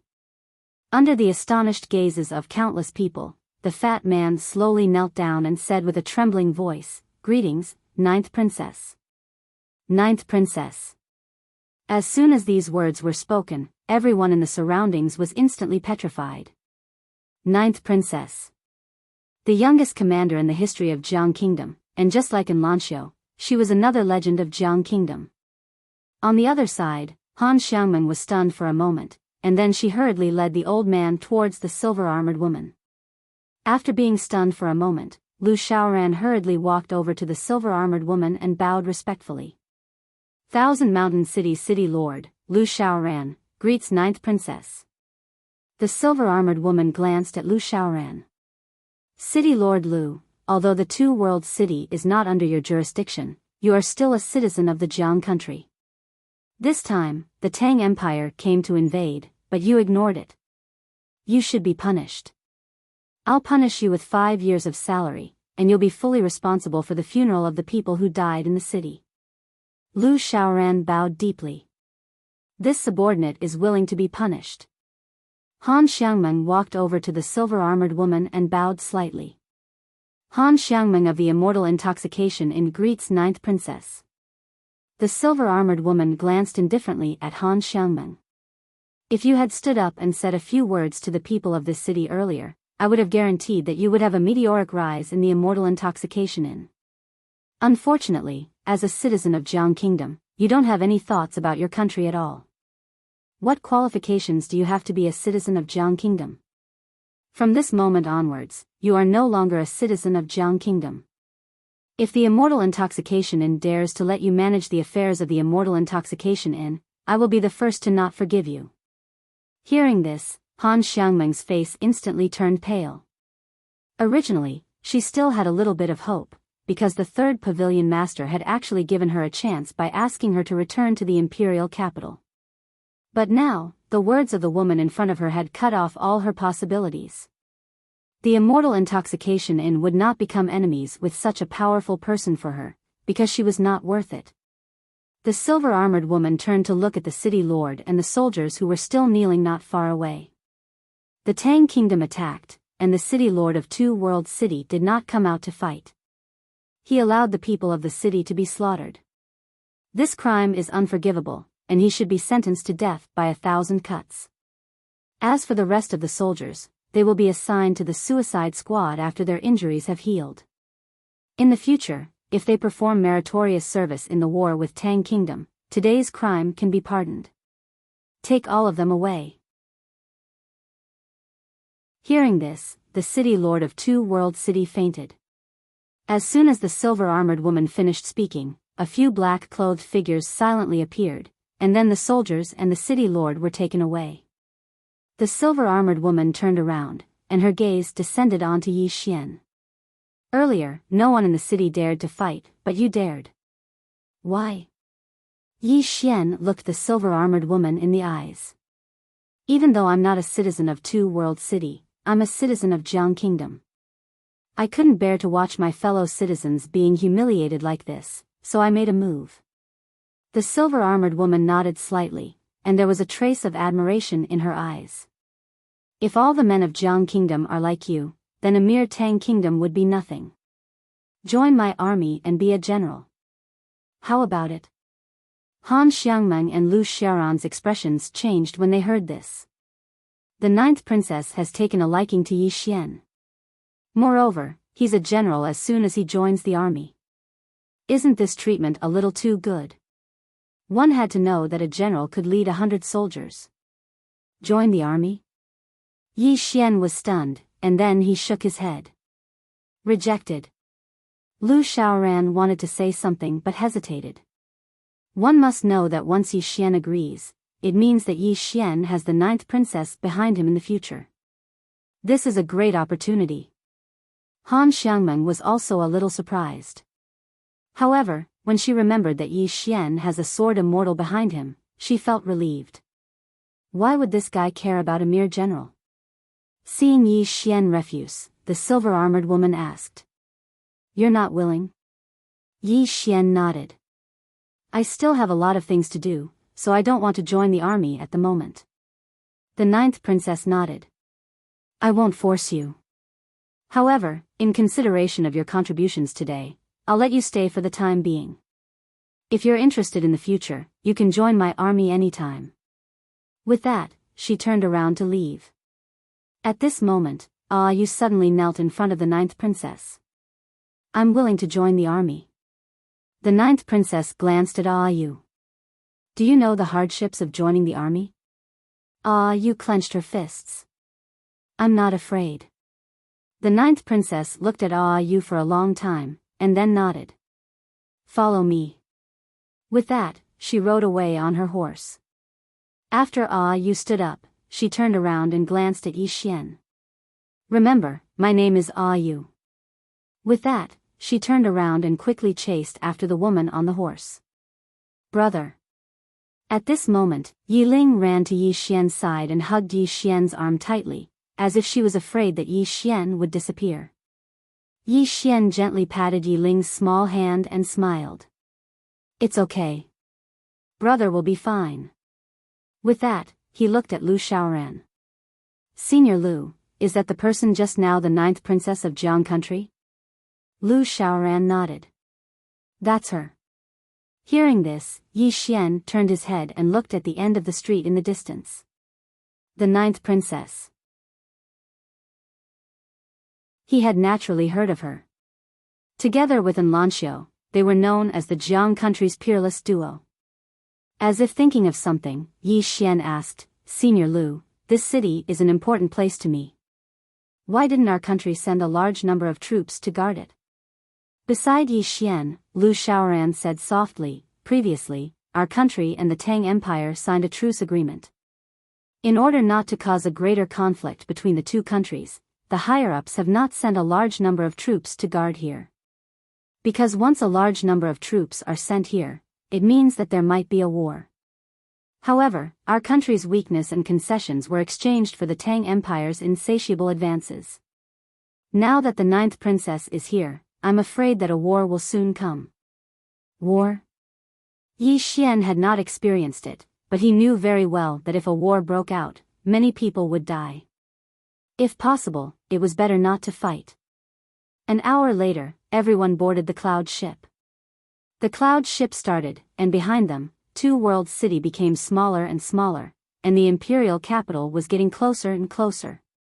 You're tuning into the Biyao's Wuxia Chronicles YouTube channel. Don't forget to subscribe and join us on this journey to catch the most captivating stories.